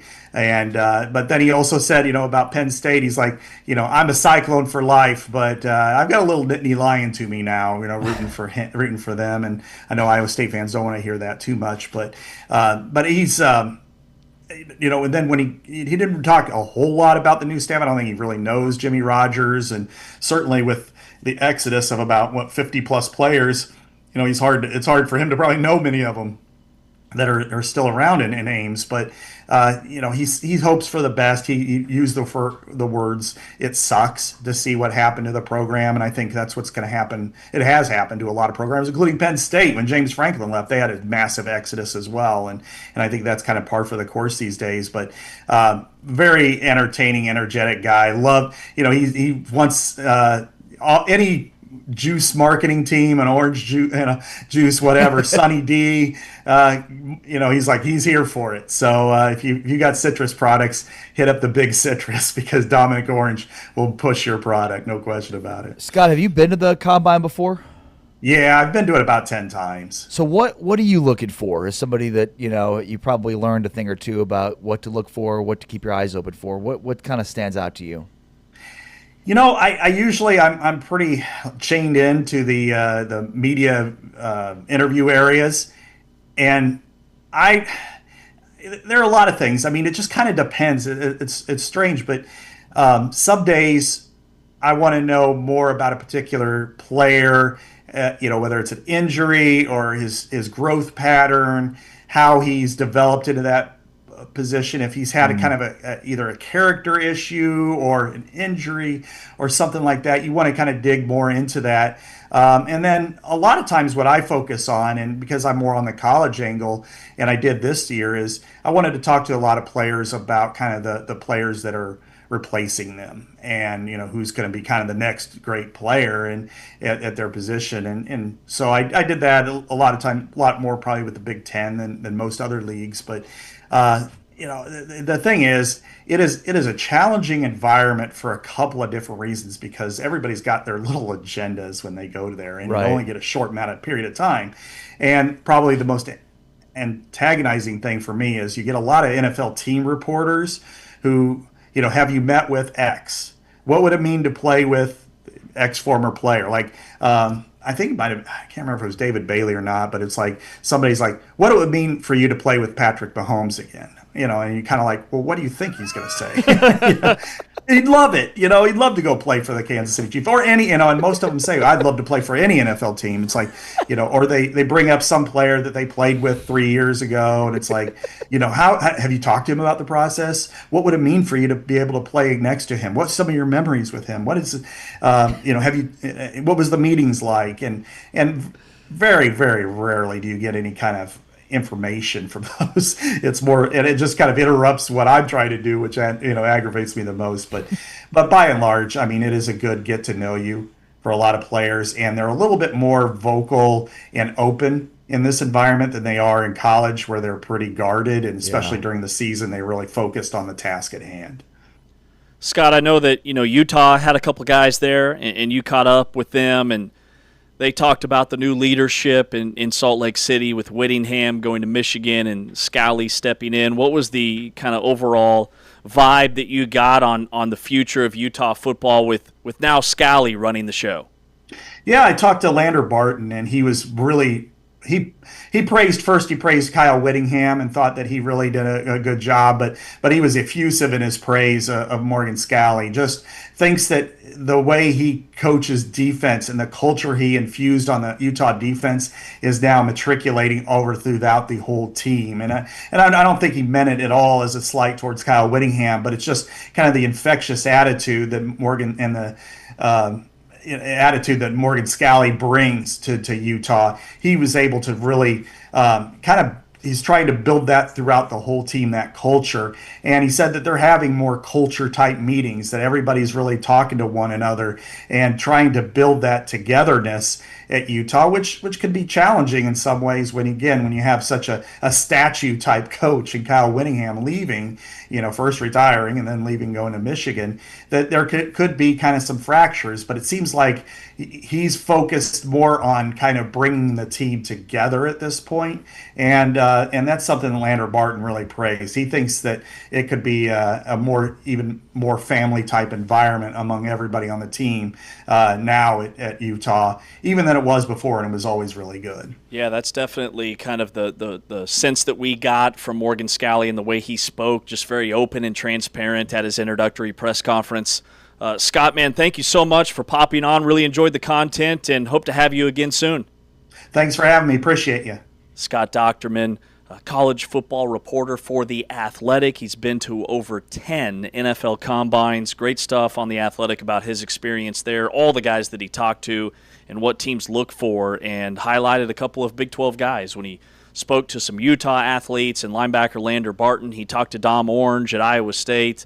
Nothing but love for Matt Campbell and Kyle Whittingham. Yeah. And look, Scott's been a long-time college football reporter. I loved his insight into some of the questions. I can't even imagine, having been around some of those types of media environments, and there's the balance of like trying to ask and get legitimate questions and answers versus, certain, media members are going for certain reasons, right? They're trying to get a soundbite of X player talking about playing with Y. Also, it'd be funny if somebody asked David Bailey what it'd be like to play with Patrick Mahomes again when they clearly did not play with one another. For like Patrick Mahomes again. I mean, Bailey played 1 year at Tech, and it was far out. Stanford, and Patrick Mahomes is in his 30s now. So, yeah. Not that old. I think Mahomes has won like multiple Super Bowls before David Bailey played at Texas Tech. So there's that. All right, coming up next, we dive into our Modelo spring road trip. We are touring Big 12 country. Toot toot. And we lead with Texas Tech. Great headline, by the way. I know that was all you. Had to be. The Modelo spring road trip. This guy. Hop aboard. Creative juices. They are flowing. We're going to Lubbock next. Joey McGuire will join us at the top of the hour. We launch with Texas Tech coming up next on Big 12 Radio.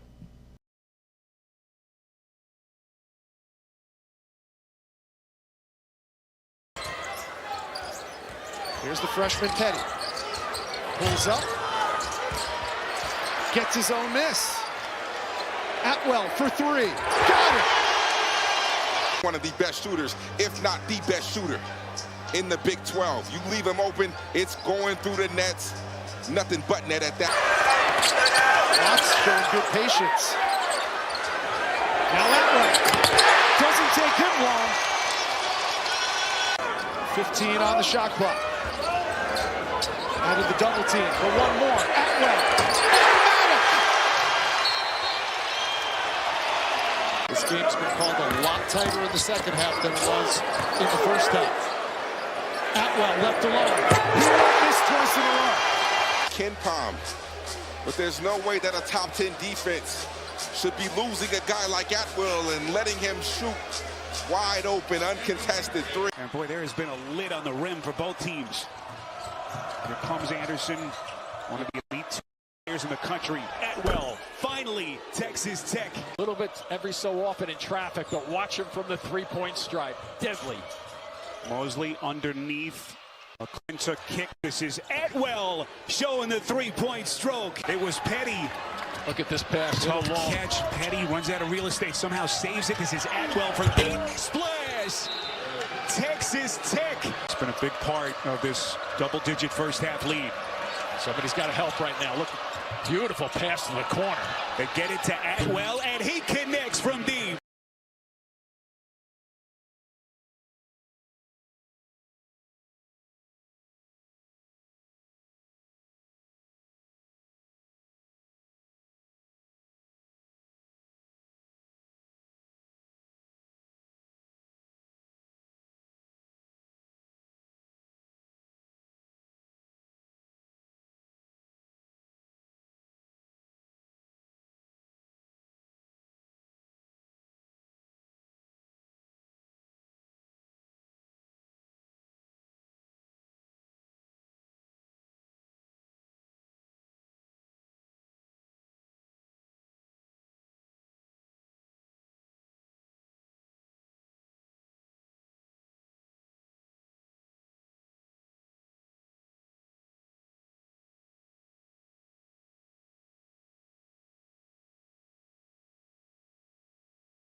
Big 12 today here on Big 12 Radio. Heard exclusively on TuneIn, watched on Big 12 Studios. You can find us on the video side on YouTube, DirecTV, Amazon Prime, via your Roku device or your Amazon Fire Stick. He's Ari Timken. I'm James Westling. Special thanks to Scott Docterman, college football reporter for The Athletic, which sends us to Lubbock, Texas. Our Modelo spring road trip touring Big 12 country. That's an aggressive horn. I like it, Taman. Very aggressive horn from T-Chains.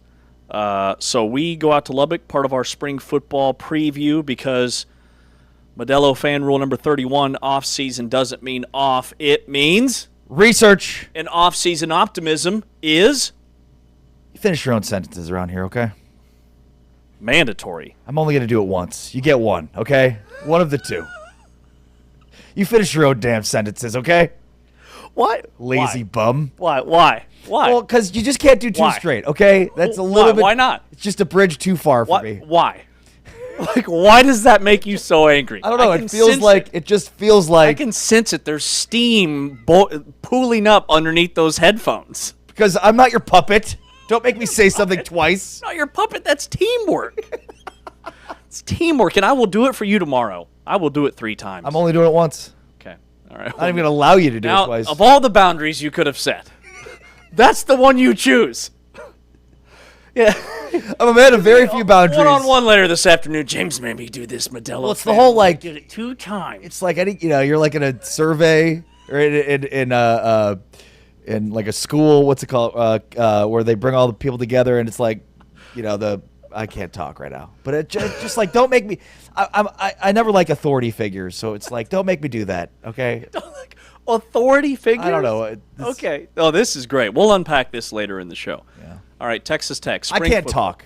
A bunch of transfers coming in. Projected 2 deeps, very hard to put together because there are a lot of guys battling at key positions. They've also brought in some 5-star freshmen that are going to be in the mix. The areas where it's like TBD, who's going to be the starters at defensive end? Who are going to be the starters outside of Ben Roberts and John Curry at linebacker? What's the secondary going to look like? And then the offensive line. They lose 2 starters from last year's team. The wide receiver room, they added 4 high-level portal guys, and the headliner is Sorsby. So collectively, where do you see Texas Tech, and what are the questions you have, and then what are the bright spots? Yeah, so first off, Texas Tech starts spring camp a week from today, March 10th. They will host their spring game, their Friday Night Lights spring game on April 17th at Jones. They actually had to move it to a Friday in order to accommodate George Strait concerts the following weekend. And, I mean, look, I think there are a ton of new players. That's the one thing that stands out more than anything. The key returners are 3 offensive linemen and 3 running backs. They also have Ben Roberts returning at linebacker. But beyond that, I mean, they lose 8 guys to the draft that were just at the combine, and there are countless more that they're losing that are trying to become draft picks. So I think you start with Sorsby, and I'm really curious to talk with Joey McGuire about what this Mac Leftwich offense will look like with Brendan Sorsby. Coy Aiken returns. He's the lone starter that's returning at wide receiver, added 48 receptions, 637, and 6 touchdowns. And with him, Malcolm Simmons enters the fold, an Auburn transfer, caught 40 passes as a true freshman in the SEC last year. Had back-to-back 100-yard games to close out 2025, so I think there's a ton of optimism around Malcolm Simmons. And then Kenny Johnson caught 48 passes last year for over 700 yards at Pitt, averaging 14.5 yards per catch. So those are 2 guys I think will factor in a big way into the passing game, along with Coy Aiken. And then Terrence Carter is back at tight end. He's a matchup nightmare. And they also had a Jet Carpenter from Nevada, who's also a matchup nightmare. But I think so much of this is their defense. And that is their offense needs to take a step forward. I think it will. But how good is their defense going to be? They're not going to be as good as they were last year. It will be almost impossible to replicate that. They were an all-time great defense in terms of scoring defense, in terms of stop rate, in terms of rush defense. Just, I mean, historically great numbers. And you lose David Bailey, Romello Height, Lee Hunter, and Jacob Rodriguez. I think all 4 of those guys will be taken within the first 4 rounds. Bailey will go within the first 4 picks. They've got a lot of guys to help them make up for that, but it's going to be tough. A.J. Holmes, a name I haven't even mentioned. It's a huge loss for them.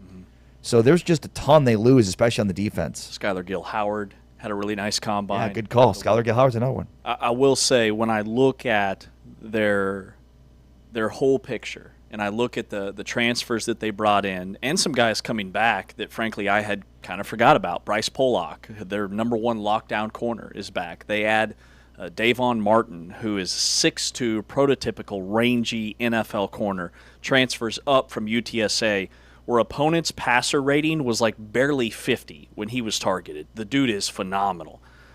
He's a really nice addition. The offensive line is probably the biggest question mark for me. I think a massive uptick at receiver. When you add Malcolm Simmons, you brought up some great points about how he finished. Also, remember, Micah Hudson is still in this program. He was there. He left. He went to Texas A&M. Didn't even make it through spring before he transferred back after a one-on-one conversation with Joey McGuire. Basically sat the bench last year. But now in like year 3 of his development, he still has 5-star NFL first-round talent. It's just a matter of putting it all together. Kenny Johnson was Pitt's best receiver last year. He transfers in. One of the best group of 5 vertical threats in Dante Lee Jr. comes over from Liberty. But on the offensive line, Sampson should be back. Cash Cleveland is a transfer they brought in. They still have their center back, Sheridan Wilson, who graded out as probably their best offensive lineman. Hunter Zambrano, I think, still has eligibility and should be back, and then Jacob Ponton. So you lose a couple of starters there. And for the most part, it looks like they're leaning on returners that are just more connected another year in the program, bigger, stronger, faster, all those things. Well, they do add Jordan Church from Louisville, who is a right guard who logged 514 snaps at right guard last season and could plug and play immediately. Cash Cleveland was a center at Colorado, started as a walk-on. That's the word I'm looking for. Started as a walk-on as a freshman and then transferred to Texas Tech. Didn't play much last year. I think he could factor in terms of their interior depth. But, yeah, I mean, 3 of their offensive linemen are back.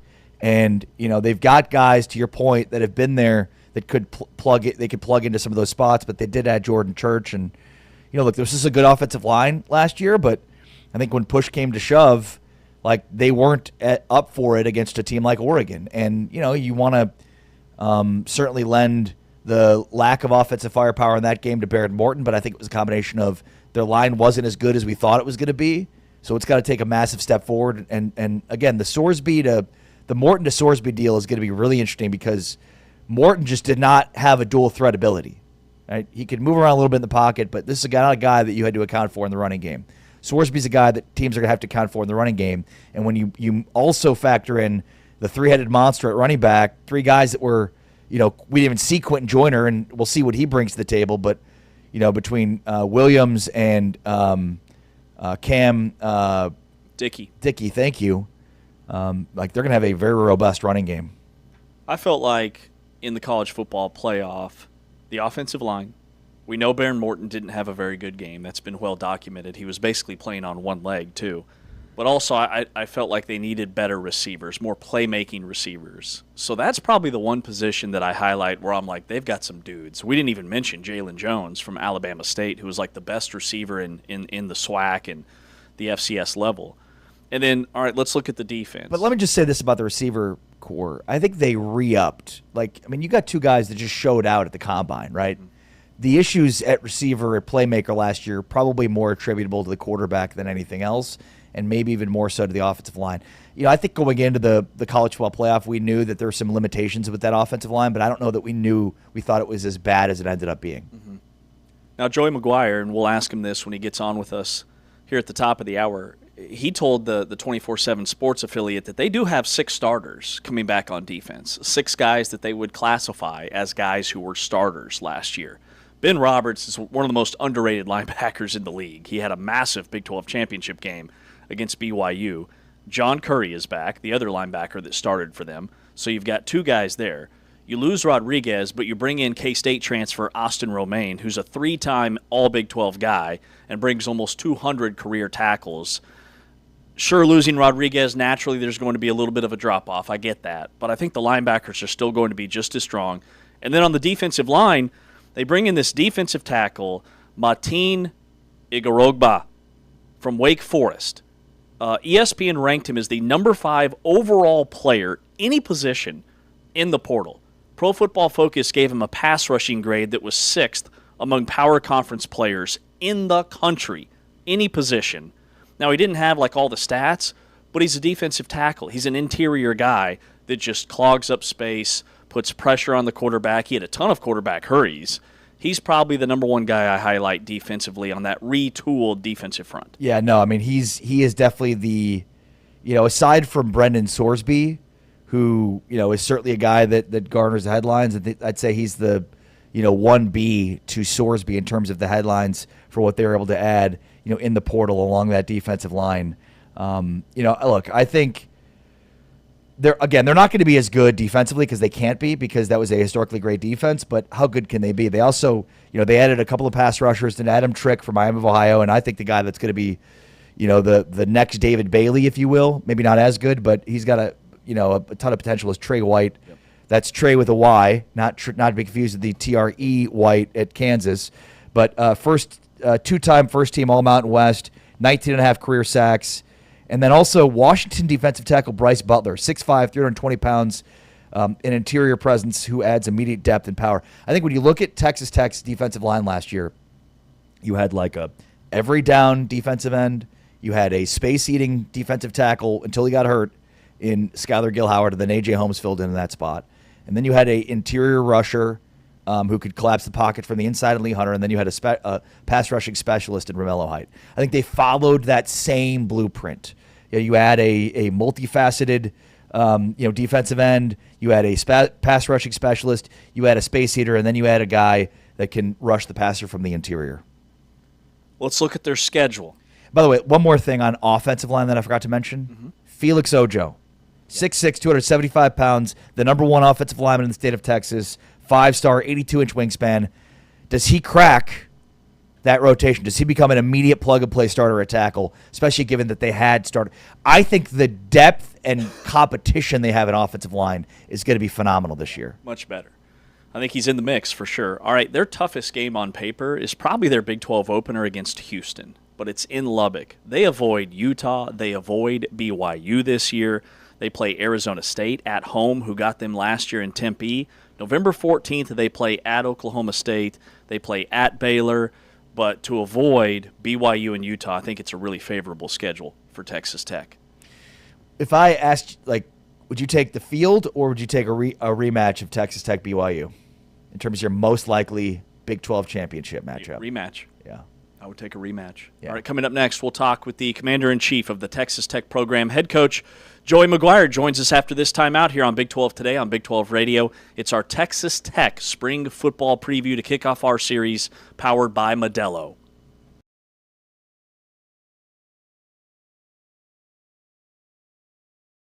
TCU's bread and butter. You see the pace that they must play to average almost 80 points per game. Turnaround is good for Marcus Suarez. Yes, Cincinnati's defense is the highlight right now, even though it's TCU defense that has all of the national rankings. Suarez finally connects. All TCU to start this third, and Suarez continues it. 7-0 run to start the half for the TCU lead. Suarez, she's been hot in the second half, and it continues with another three. She goes 1 of 2. That's about her season average, but Suarez cleans up the miss for the lay-in. And another foul inside. The rebound on the game, and Suarez is now in the first player on the court. Marta Suarez has had the most amazing and impressive game. Overall, line by line, 25 points and 9 rebounds. What a sequence. Kicks it out. Big B. 2 TCU players near the ball. Suarez, good three-point shooter, shows it from deep. % from 3, and as the shot clock gets skinny, short closeout, she makes Baylor pay with the deep 3. And we asked Nikki Collin about that today because they only had 9 assists in Lubbock against Texas Tech, and she said we just had a nice heart-to-heart about what it was going to take to be successful. Miles and Suarez have not scored in the fourth quarter. Suarez changes that.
Motion for me, slow motion for me, moving slow. Big 12 today, it is our Modelo Spring Road Trip touring Big 12 country, launching our series today with Texas Tech, previewing the upcoming season. And this spring, the Red Raiders get started about a week from today. With Ari Timken, I'm James Westling, and we welcome in Joey McGuire, the head coach at Texas Tech. And, Coach, first of all, during the offseason, you're handing out Big 12 championship rings. You're also out here handing out marriage licenses. What does this say just about the culture? And man, you're a man of many talents. Yeah, that was my godson asked me to do his wedding, so they got married at the Flamingo in Vegas. So that was a fun wedding. We had a good time. That sounds like an amazing wedding. You better be quiet about being ordained to marry people, because you're gonna have a lot of requests from Texas Tech fans. I've had a few. I actually, for the Big 12 championship, one of my strength coaches got married, and I did the wedding the next weekend. So that's amazing. Just trying to help the people out, man. Just a man of the people. Oh, dude, that's so awesome. About it. All right, so in terms of this spring, Brendan Sorsby comes in. He's got the resume, but Baron Morton was the guy that kind of built this program's championship culture. Just a great kid. So how do you pass that torch to Sorsby, and what do you need from him in terms of leadership and play on the field? Yeah, we're right in the middle of that. We have football school today. We've got our Culture Wednesday tomorrow. That's the thing that with talking to the coaches. I mean, we've got to get better at some things, but we also can't assume that this team is going to be like last year's team just because this is what we do. Meaning, man, we had such a strong culture, and Baron Morton was a part of that culture, and he had played a lot of games for us. And so now it's Sorsby's turn, and he's got to do the same. He's got to bring this team together. He's got to cross over from offense to defense, and not just, be close to the offensive guys, but really when he walks in the room and he uses his voice, he's got to understand that it's his responsibility to make sure everybody's listening whenever he talks. And the great thing about him, he's a vet. He understands what I'm asking him to do, and he's really been all in January, February, and going into March and trying to bring this team together.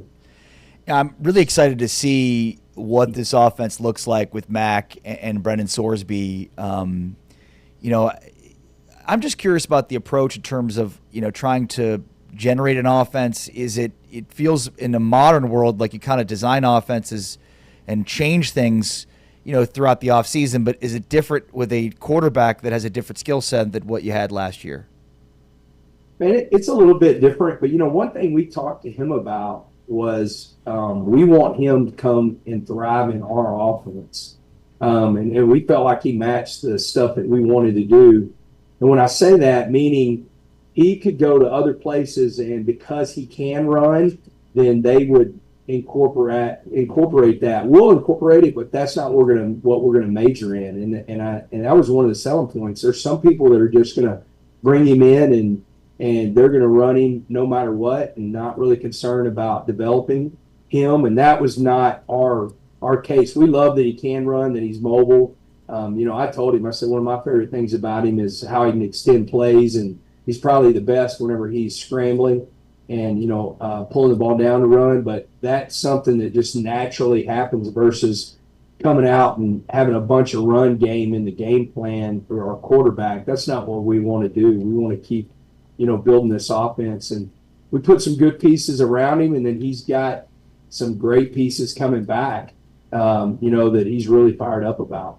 Well, yeah, those pieces around him, my goodness, the running back room's just absolutely loaded. And then at receiver, you've got two receivers that just tested really well at the NFL Combine. But then you bring in guys like Malcolm Simmons. You bring in a vertical threat from Liberty, Dante Lee Jr., who is a 20 yards per catch guy. And you've added several other pieces. The kid from Pitt we're excited about. You've got Terrence Carter coming back. You look loaded there, too. What excites you about that group? Yeah, the depth in that room, because, we bring Coy Aiken back, who's been a 3-year starter for us, or going on a 3-year starter, and you bring TC back, which is huge.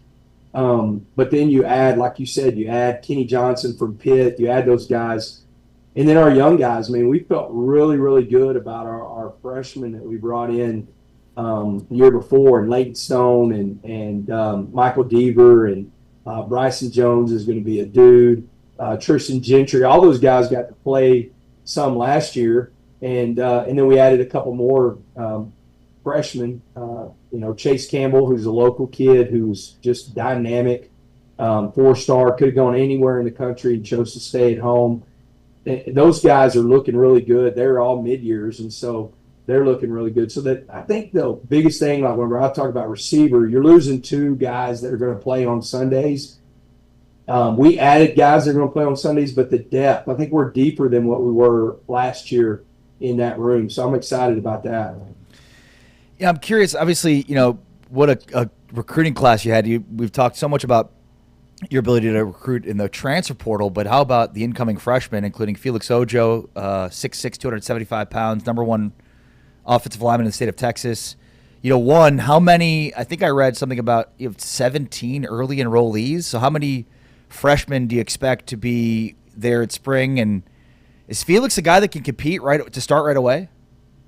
Well, both our tackles are back, so we're fortunate that we'll be able to grow him. But we 18 of the 21 that we signed in December are on campus right now, and we're the one thing that I would say, you never want to say, hey, this guy's going to be as good as this guy, or compare anybody to like a David Bailey. But the one thing we did bring in between the transfers and in that freshman class are some really big, large humans. So I do think whenever you see us right now, we're even a bigger team than what we were last year. And, that's exciting. But, Felix is doing a great job. We brought in a kid out of Tennessee, Jacob Crow. He's 6'8", 315. He just turned 17 last month.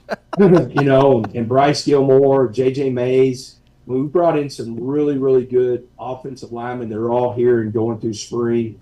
Felix looks great, is moving well, has a really good base foundation of strength, and so excited about those guys. Spring football is going to be a lot of fun because there's a lot of competition going on in different spots. Just to follow up on that, we saw a combine where we had multiple players just shatter combine records. And, you've been around the sport a long time and you've coached every level. Like, these kids are athletically at a different level. You just mentioned a 17-year-old that's 6'7", 315 pounds. Like, what is it? Is it nutrition? Is it human beings evolving? Because we just have we're just developing freaks in football right now. Yeah, it's a mixture of everything. I think one of the biggest things I've always thought, when you get an argument of who's better, like Michael Jordan or LeBron, you get in those arguments. The biggest thing is the development of nutrition, the importance of nutrition in the weight room. I mean, you see old videos of guys that, they didn't lift, and football is a little bit different, but those guys didn't lift at the level. You're also getting these guys year-round for us, and in the state of Texas, it's year-round pretty much when you're talking about high school football, and so it's just the emphasis of I think the development, the nutrition, the weight room, and you are getting some really large human beings that can do some special things. Because you saw that, I was fired up, man, about at the combine. I mean, our guys did really well, but I thought the guys overall in the Big 12 had really good combines. You see what Utah's offensive tackle did, running a 4.91 at that size. It was impressive with the combine that he had. Texas Tech coach Joey McGuire is with us here on Big 12 Today on Big 12 Radio and Big 12 Studios. Coach, I want to circle back to what you said about continuing to have an all-bus team, being bigger and stronger and faster than you were last year. Does that apply to the defensive line where you bring in a bunch of dudes that'll all compete up front when you lose so many of those guys you're talking about that are going to be playing in the NFL on Sundays? But, I mean, it looks like you guys have loaded up once again. Yeah, that's been the biggest probably the last 2 years whenever we're looking going into the portal and looking and identifying. It's almost like I've said this, James Blanchard, whenever we got David Bailey, and he was talking about David Bailey, and he said, what would the Philadelphia Eagles do? They would just draft another defensive lineman if there's ever a question. And so, we lose David Bailey, Romello Heights, to replace him with Adam Trick and Trey White, both guys that were really productive in the schools that they're coming from, and really like them. We're going to play Adam to the field. He'll be the field end, and Trey will be the dog, which is, a lot of times into the boundary.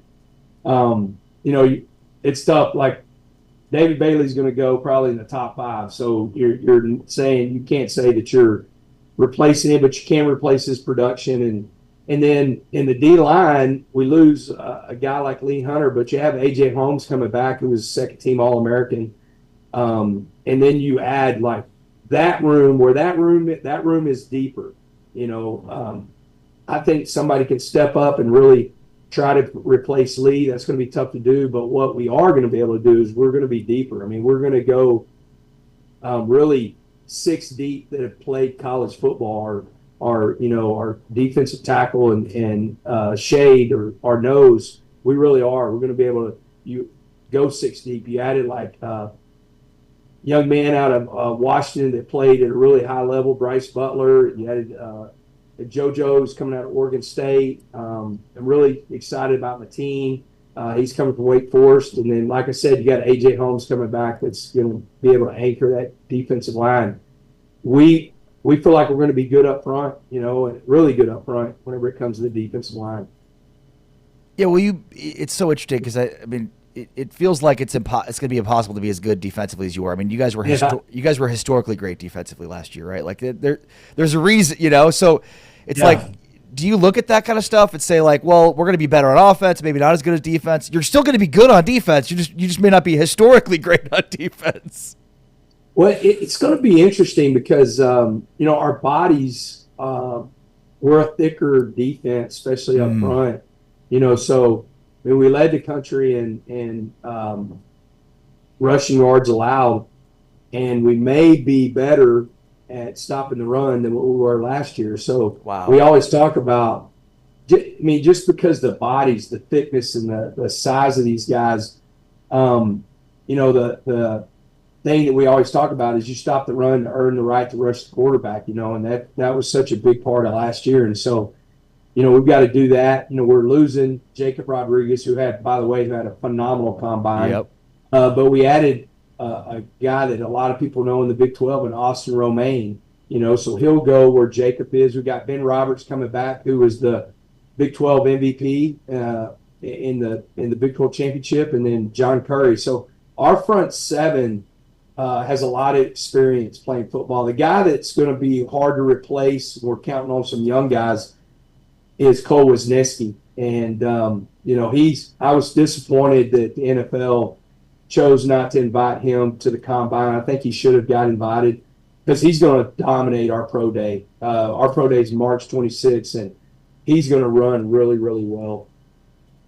Joey, this kind of like culture class work that you guys are doing these couple of days, any talk about, we saw the potential for Texas Tech going into last season, but you guys were outside of the top 25 and in some polls, and you were kind of the hunter.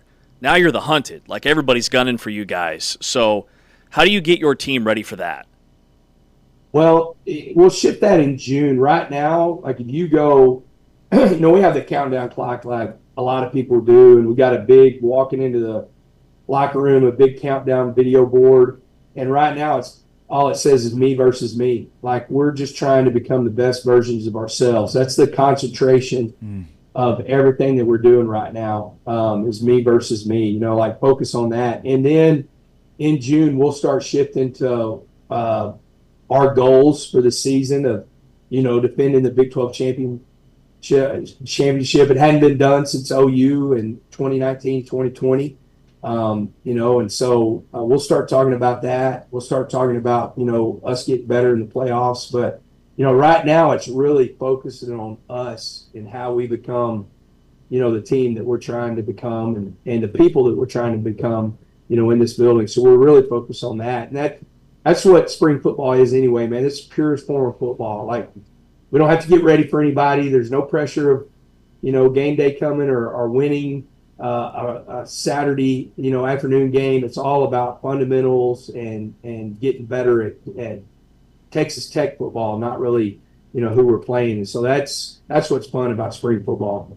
Yeah, we love it. All right, man, as we wrap here, I know you're close with Grant, Coach McCaslin. They just beat Iowa State on the road without Toppin, their best player. Like, the dominance between your two programs, at what point does Lubbock just apply to be its own state? It's insane.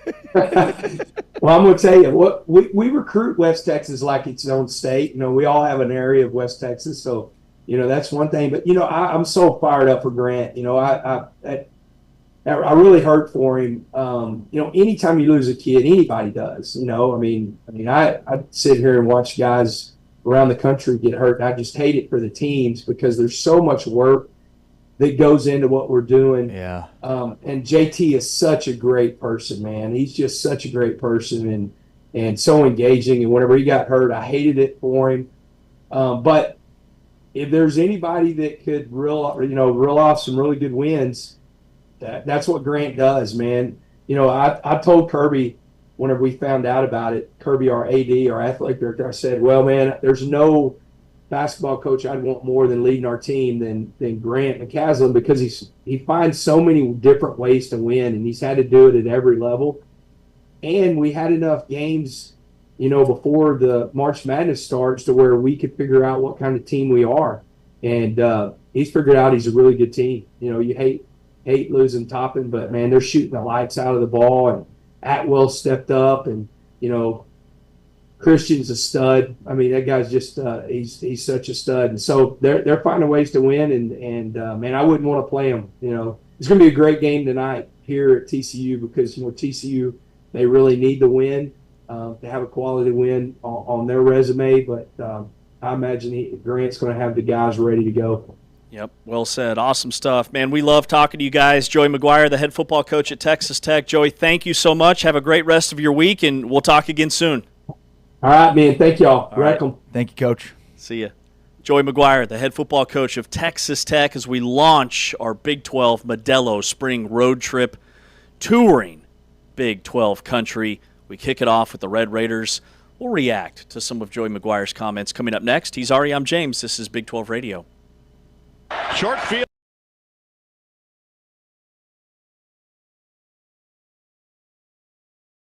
Jalea Davis fouled out of that game. Strangely enough, Meister was the only one without a foul in that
Big 12 today here on Big 12 Radio, powered by Modelo. Our spring football preview, we get it started today. We just talked with Texas Tech football head coach Joey McGuire as they're going through some classroom stuff in terms of team building exercises, and man, he's excited about the size that they've added. That was probably my number one takeaway is when he dropped that we are bigger. If you just look at us walking around the halls, walking around the conference room, warming up, we are larger, stronger than we were last year.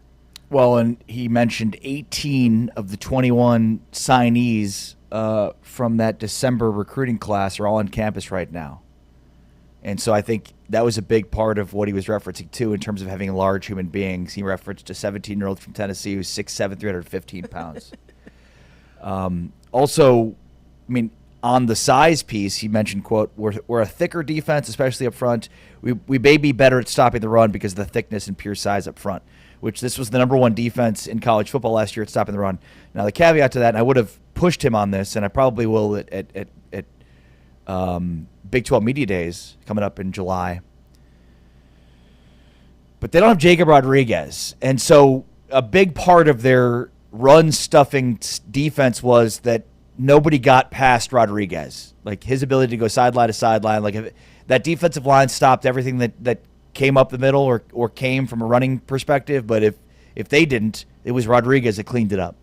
So that I think that's the biggest key. If they could be better rush defense, like they may be bigger, but it's do they have that linebacker that can, go sideline to sideline to make tackles and get downhill. I think that's the biggest difference between maybe they're bigger up front, but they don't have Jacob Rodriguez to clean things up like they have for the last couple of years, and especially last year. But yeah, I mean, how can you improve upon college football's number one rush defense, right? Right. Like shattered college football rushing success rate records last year. Now, the caveat that I have is, are you taking notes during that interview? Because that is elite. Of course. That is elite. Copious notes. You ever media before, dude? Come on. So angry today. It's the best. All right. The thing is, at the moment, you always think you're going to remember things that are said, and then 2 days later, it's like, wait, what did Joey McGuire say? So it's important to write this stuff down. He also mentioned about Sorsby, and I thought this was really interesting. They recruited him to come into their offense, and not, we're going to have Mac Leftwich design an offense around Sorsby. Now, I'm sure it's a little bit of both, but I would imagine he went on some other meetings where they're like, yeah, we're gonna put the ball in your hands, and we want you running. And I mean, ultimately, it came down to LSU and Texas Tech, so you can't really argue with either of those choices, given what LSU and not LSU, but more specifically Lane Kiffin have done in developing quarterbacks. But I think, and if you watch Sorsby, like, it wasn't like there was a lot of designed runs, but it was just, if things weren't open, then he's letting his legs go. There's got to be a balance there with Sorsby. I'm sure that there's if you run this much, you're now as good of a passer as you can possibly be. And like ultimately, I think that's what gets Sorsby drafted as a first round pick is you got to prove yourself as a passer. The NFL's littered with dual threat guys, but Sorsby's not going to be a dual threat guy in the NFL. Period. Full stop. So he's got to learn how to be, more effective as a consistent passer going through multiple reads, and we'll see if he can do that with Texas Tech. He has a cannon for an arm, and he was Texas Tech's number one choice. And just trusting James Blanchard and how they evaluate players makes me think that Texas Tech will get more out of him than anybody else in the country would have. And then the pieces that they've put around him, like all this talk about, well, Cincinnati's had this slide towards the tail end of the last 2 seasons, and he didn't have receivers 2 years ago, but he had a really good tight end and the number one offensive line, arguably in the Big 12, at least on paper. And then he's got Jeff Caldwell, who's putting up ridiculous numbers at the NFL Combine. Why was there such regression the back half of the last 2 seasons? Texas Tech sees something where that's not an issue for them. Because if it was an issue for them, they would have targeted somebody else more aggressively. And they targeted him as their number one guy. But what is it?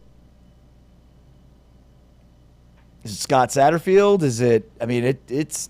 I think really interesting to look behind the hood, look underneath the hood here. I think what Cincinnati wanted us to believe it was going into last season seemed to be rectified this year. Right? They said, well, we just didn't have the playmakers to get open down the field. So Sorsby kind of just put his head down and went to try to get as many yards as he could because he didn't trust receivers getting open down the field. Well, what was it this year then? Or was it? Could have been a combination of things. They played better defenses. They lost,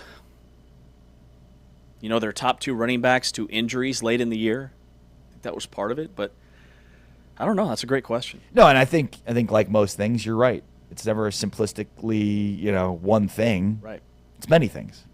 I'm excited to see what Sorsby looks like in terms of his swagger, his confidence, because Cincinnati and Satterfield's been on record saying that he struggled with that at times, where the coaches really had to hype him up because he's like his own worst critic, right? Which I think is a good problem to have versus the other way around if you're trying to correct something. Texas Tech's going to have to work really hard to inject that confidence in him, and I think that's what they're doing now. Like with all these classes and the leadership stuff that they do behind the scenes, it's really impressive. Yeah, and like to your point, I mean, for them to invest the type of money they've invested in Brennan Sorsby, that they're not just handing out money because they think, we played this guy, he's pretty good. There's clearly a method to their madness. We know how well, how well scouted their athletic, their department is with James Blanchard leading the way. Right, so like some of these things we're talking about in terms of Sorsby, like they probably have already figured out before they've even offered him. Mm-hmm. And I think that's, there's a method to the madness. We talked about this last year. It's not just Texas Tech going out and spending money freely. It's finding the right guys. They could have had Sam Levitt. They chose Sorsby over Levitt, and maybe LSU was able to get Levitt because they couldn't get Sorsby. So, like, there's workable traits there that Texas Tech feels like there's a few things that they need to get right, and if they get those right, then he's gonna recognize the potential that he has. Mm-hmm. He's the most experienced quarterback in college football. You know that? Nobody next year will be more experienced than Brennan Sorsby. How many years has he been playing? Is this year 6? 6. Because, he started, 2 years at Indiana and then 2 years at Cincinnati?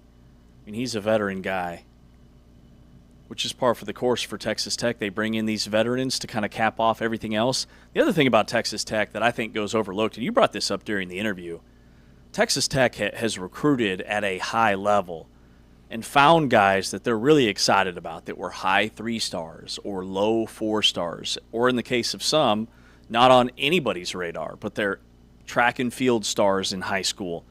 Guys that I think are developmental pieces that get overlooked because they always have these splash pickups in the portal. Like Cameron Dickey was a high school kid that they recruited, was a 3-star recruit out of Austin, didn't have like insane high school numbers, right? But they saw something in him that they could develop. So when Joey McGuire's talking about all these guys that are in year 2 or year 3 in the program, which is why I highlighted Micah Hudson, because he's been on the bench for the last 2 years and I think could have a breakthrough year. Like, there are developmental pieces that are back for Texas Tech, and a lot of them, guys that were backups or part of the scout team, that should help with their depth. So they were ranked 14th overall in the 2026 class in terms of high school recruiting. That is a significant uptick from where they were the previous years. And, they were, 21st. And then you go back to 2024, and it'll be an uptick from there. So they've gotten better every year. They've improved every year. And so I think, what's missing in the discussion around Texas Tech is I think they have a good recognition of where they are. And they've got a great 2027 class brewing that I think will even improve upon the ranking 14th for this one. So I think they recognize that at some point, it tips to where now you're weighted heavily on your transfers, but over time when you lift, you put all these 5-star classes one after the other.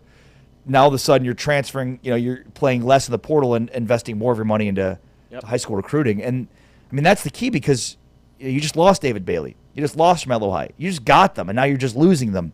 So, the transfer portal giveth and the transfer portal taketh. And I think there's just more control over your, future and stability if you recruit at the high school ranks. The problem is not everybody can do it, but Texas Tech has proven they can.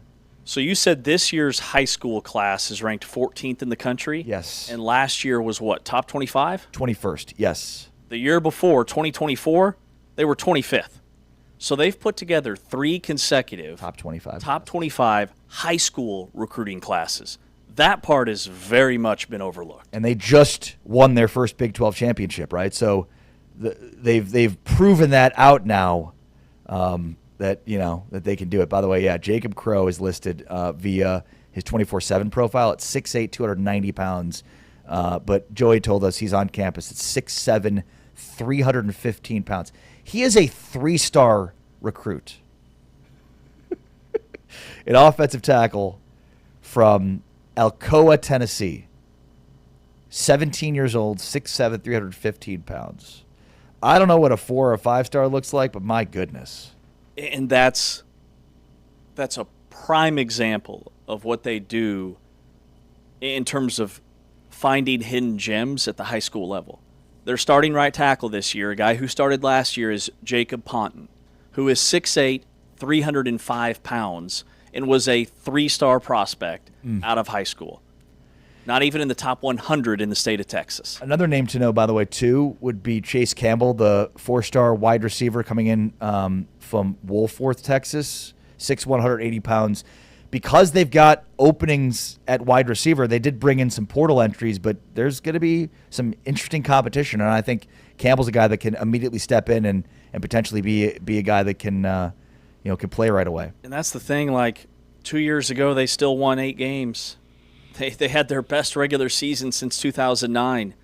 Like, they're not going anywhere. Texas Tech or the field for the Big 12 championship? I take the field right now. Okay. Which is crazy to say, but only because I put BYU in higher esteem because they were turning their quarterback. Remember, he wasn't even on campus last spring. Mm-hmm. So the fact that he's on campus this spring with the same offensive coordinator is huge. They just didn't lose much. Like, Texas Tech lost more. BYU has more continuity from last year's team. But Texas Tech has the talent and potential to be better, obviously. Well, and tomorrow we hit on BYU, part of our Modelo Spring Road Trip, touring Big 12 country. We'll be joined by BYU head coach Kalani Sitake as we go from 1 to 16, our Big 12 spring football breakdowns. Tomorrow we hit BYU. Today was Texas Tech. We wrap up the show coming up next with the final whistle. I've got a fun fact about 40 times. 40 times, Ari. Why do we clock 40 times? Why do we do it? Why not 50? Exactly. Why not 30? I'll tell you why coming up next on Big 12 Today on Big 12 Radio.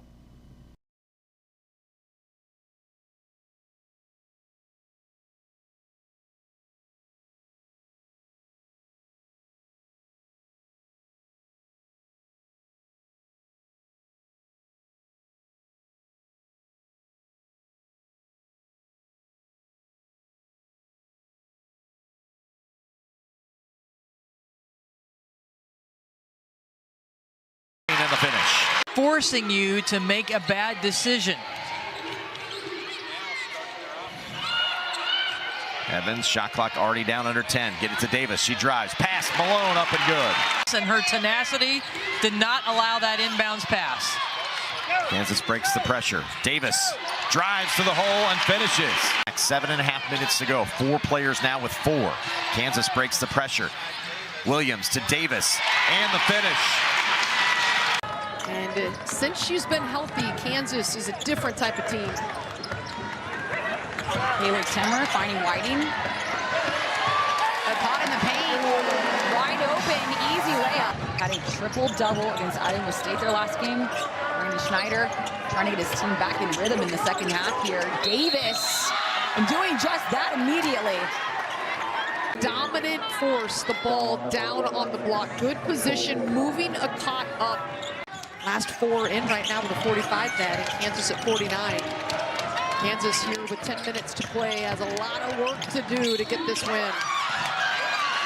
Davis finds her way around the defender. And up to 23 points and a chance to add on with a 3-point opportunity. 2 defenders in her.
Big 12 today here on Big 12 Radio.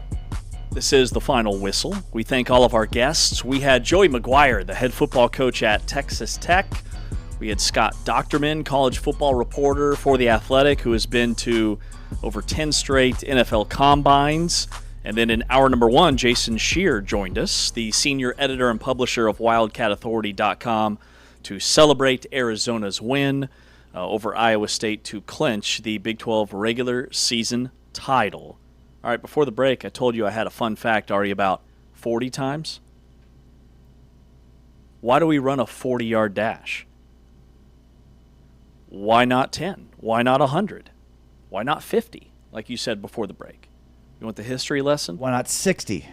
Why not 60? Just keep running. All right, before we had a draft, teams would just sign these college All-Americans. The small school kids might be able to play, but how do we standardize how fast they are? That's when Paul Brown estimated that on average, a punt travels from foot of the punter to a receiver's hand about 40 yards downfield in 4.5 seconds.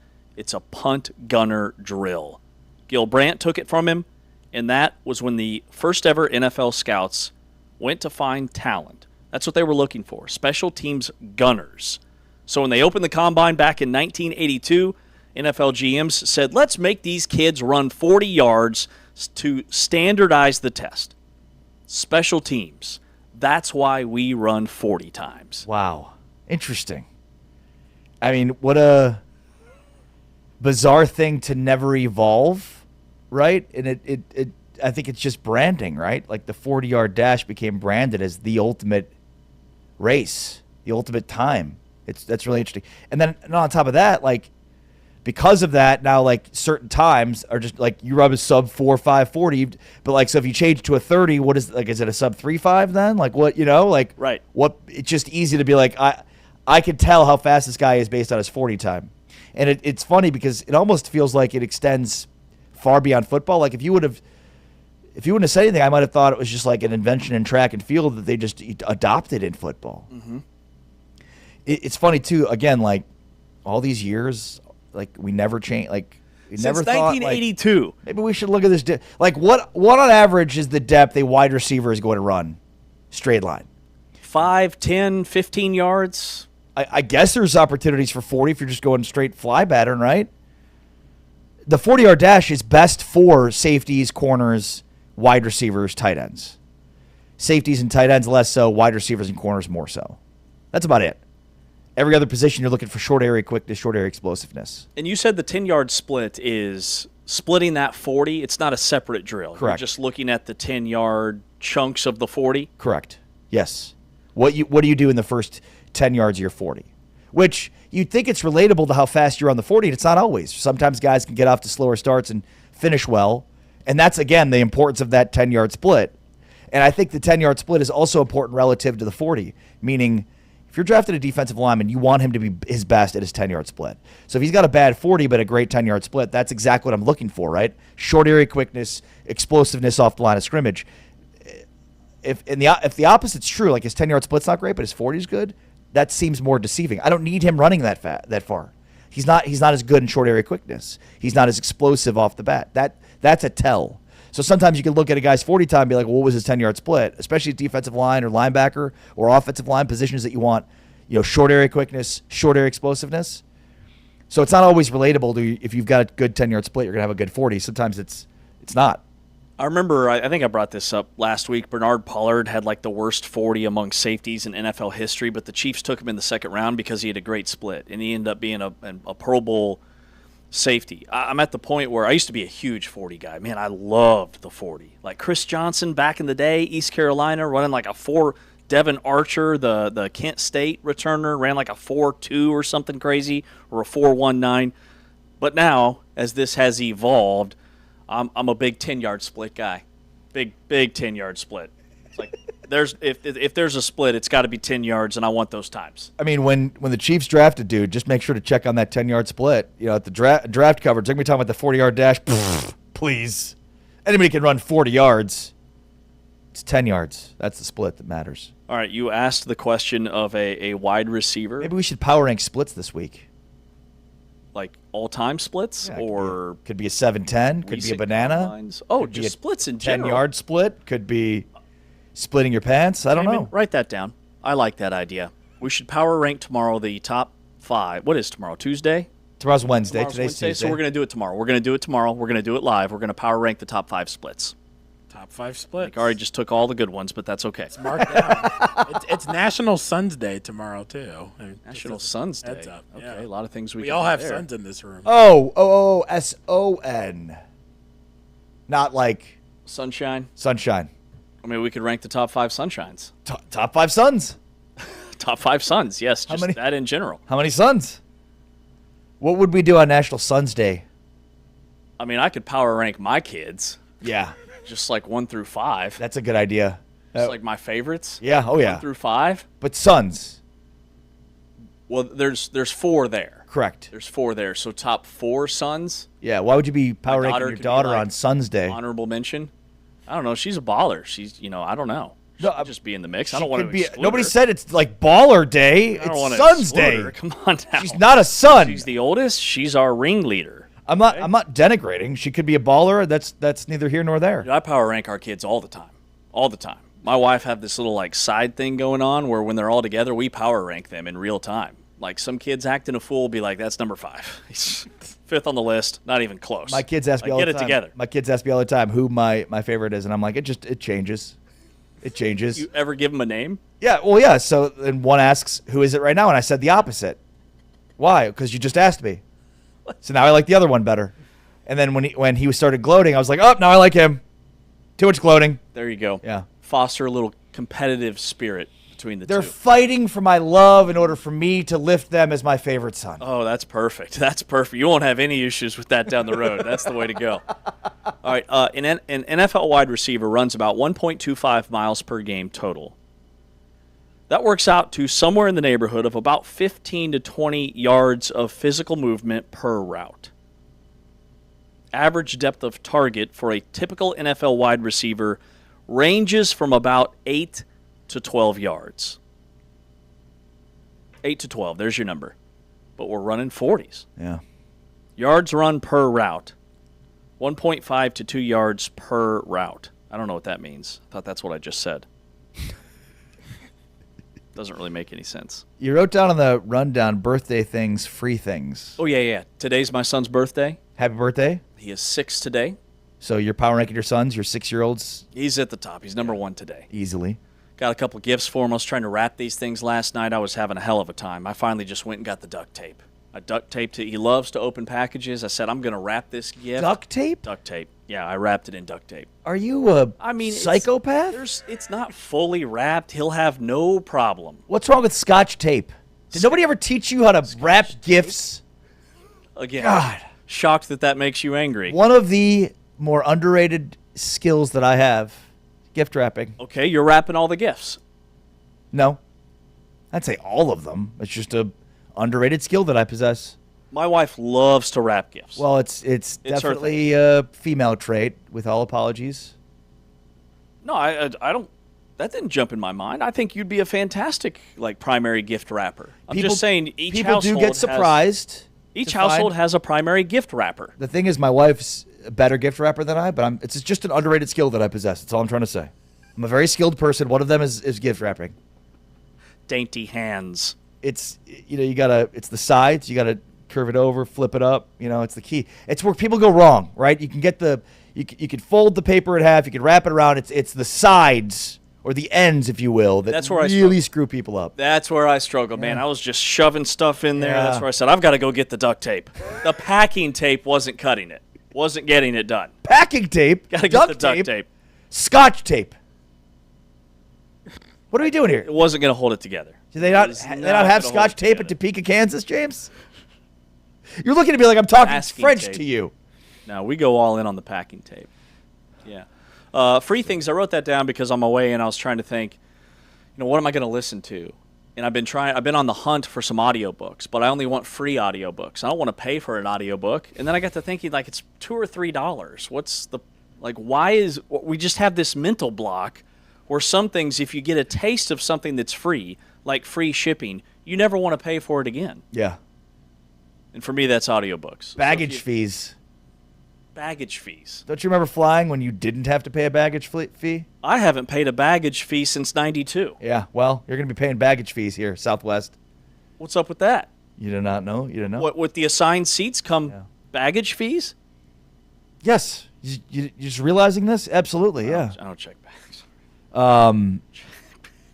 I thought you were going to say that people just demand things for free on their birthday. Like, what sort of like... You thought it was all tied together? Yeah, like, what's sort of...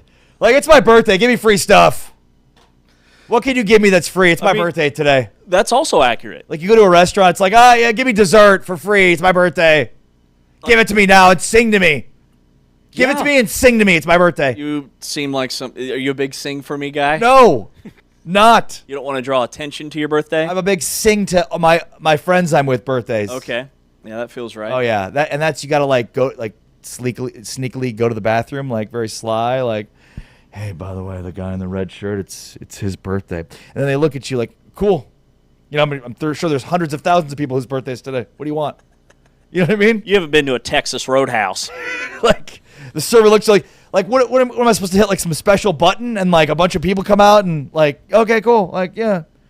But then there's some times where it's like, who is it? Wait, who? Like, they're in on it, you know? Like, oh, him.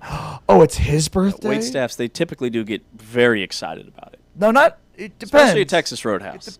The rolls aren't the only thing that's free. Free birthday line dances. It depends. Core memory. Or the other one is they get really excited, but then they go like, oh, by the way, we don't do free desserts here for birthdays. Just so you're aware, it'll be a $10 upcharge. Yeah, whatever it costs. I got it. That has to just infuriate you. No, because then I know it's like a real dessert coming. Oh, okay, that's not one of those fake free ones. Yeah, that makes sense. All right, Taman, we're gonna wrap. Okay, we're gonna wrap. Tomorrow we do BYU spring preview. We'll be talking with Kalani Sitake.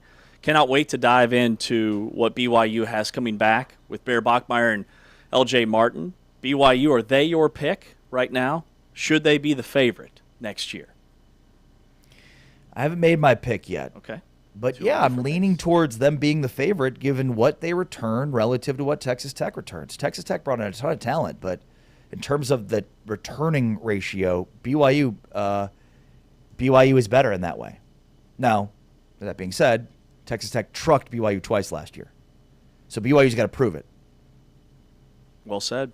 All right, BYU's the team we highlight tomorrow. We hit on Texas Tech today, part of our Modelo spring road trip touring Big 12 country. It's our spring football previews, one in the books, BYU tomorrow. This is the Big 12 Conference. This is a different league. He's Ari Timken. I'm James Westling. For Anthony Smith, behind the scenes producing on the video side. For T-Chains, Taman Turner on the audio side. We're back tomorrow, 8 a.m. Eastern, 7 o'clock Central, right here on the channel. Big 12 Radio on TuneIn and on Big 12 Studios. We're out. Peace.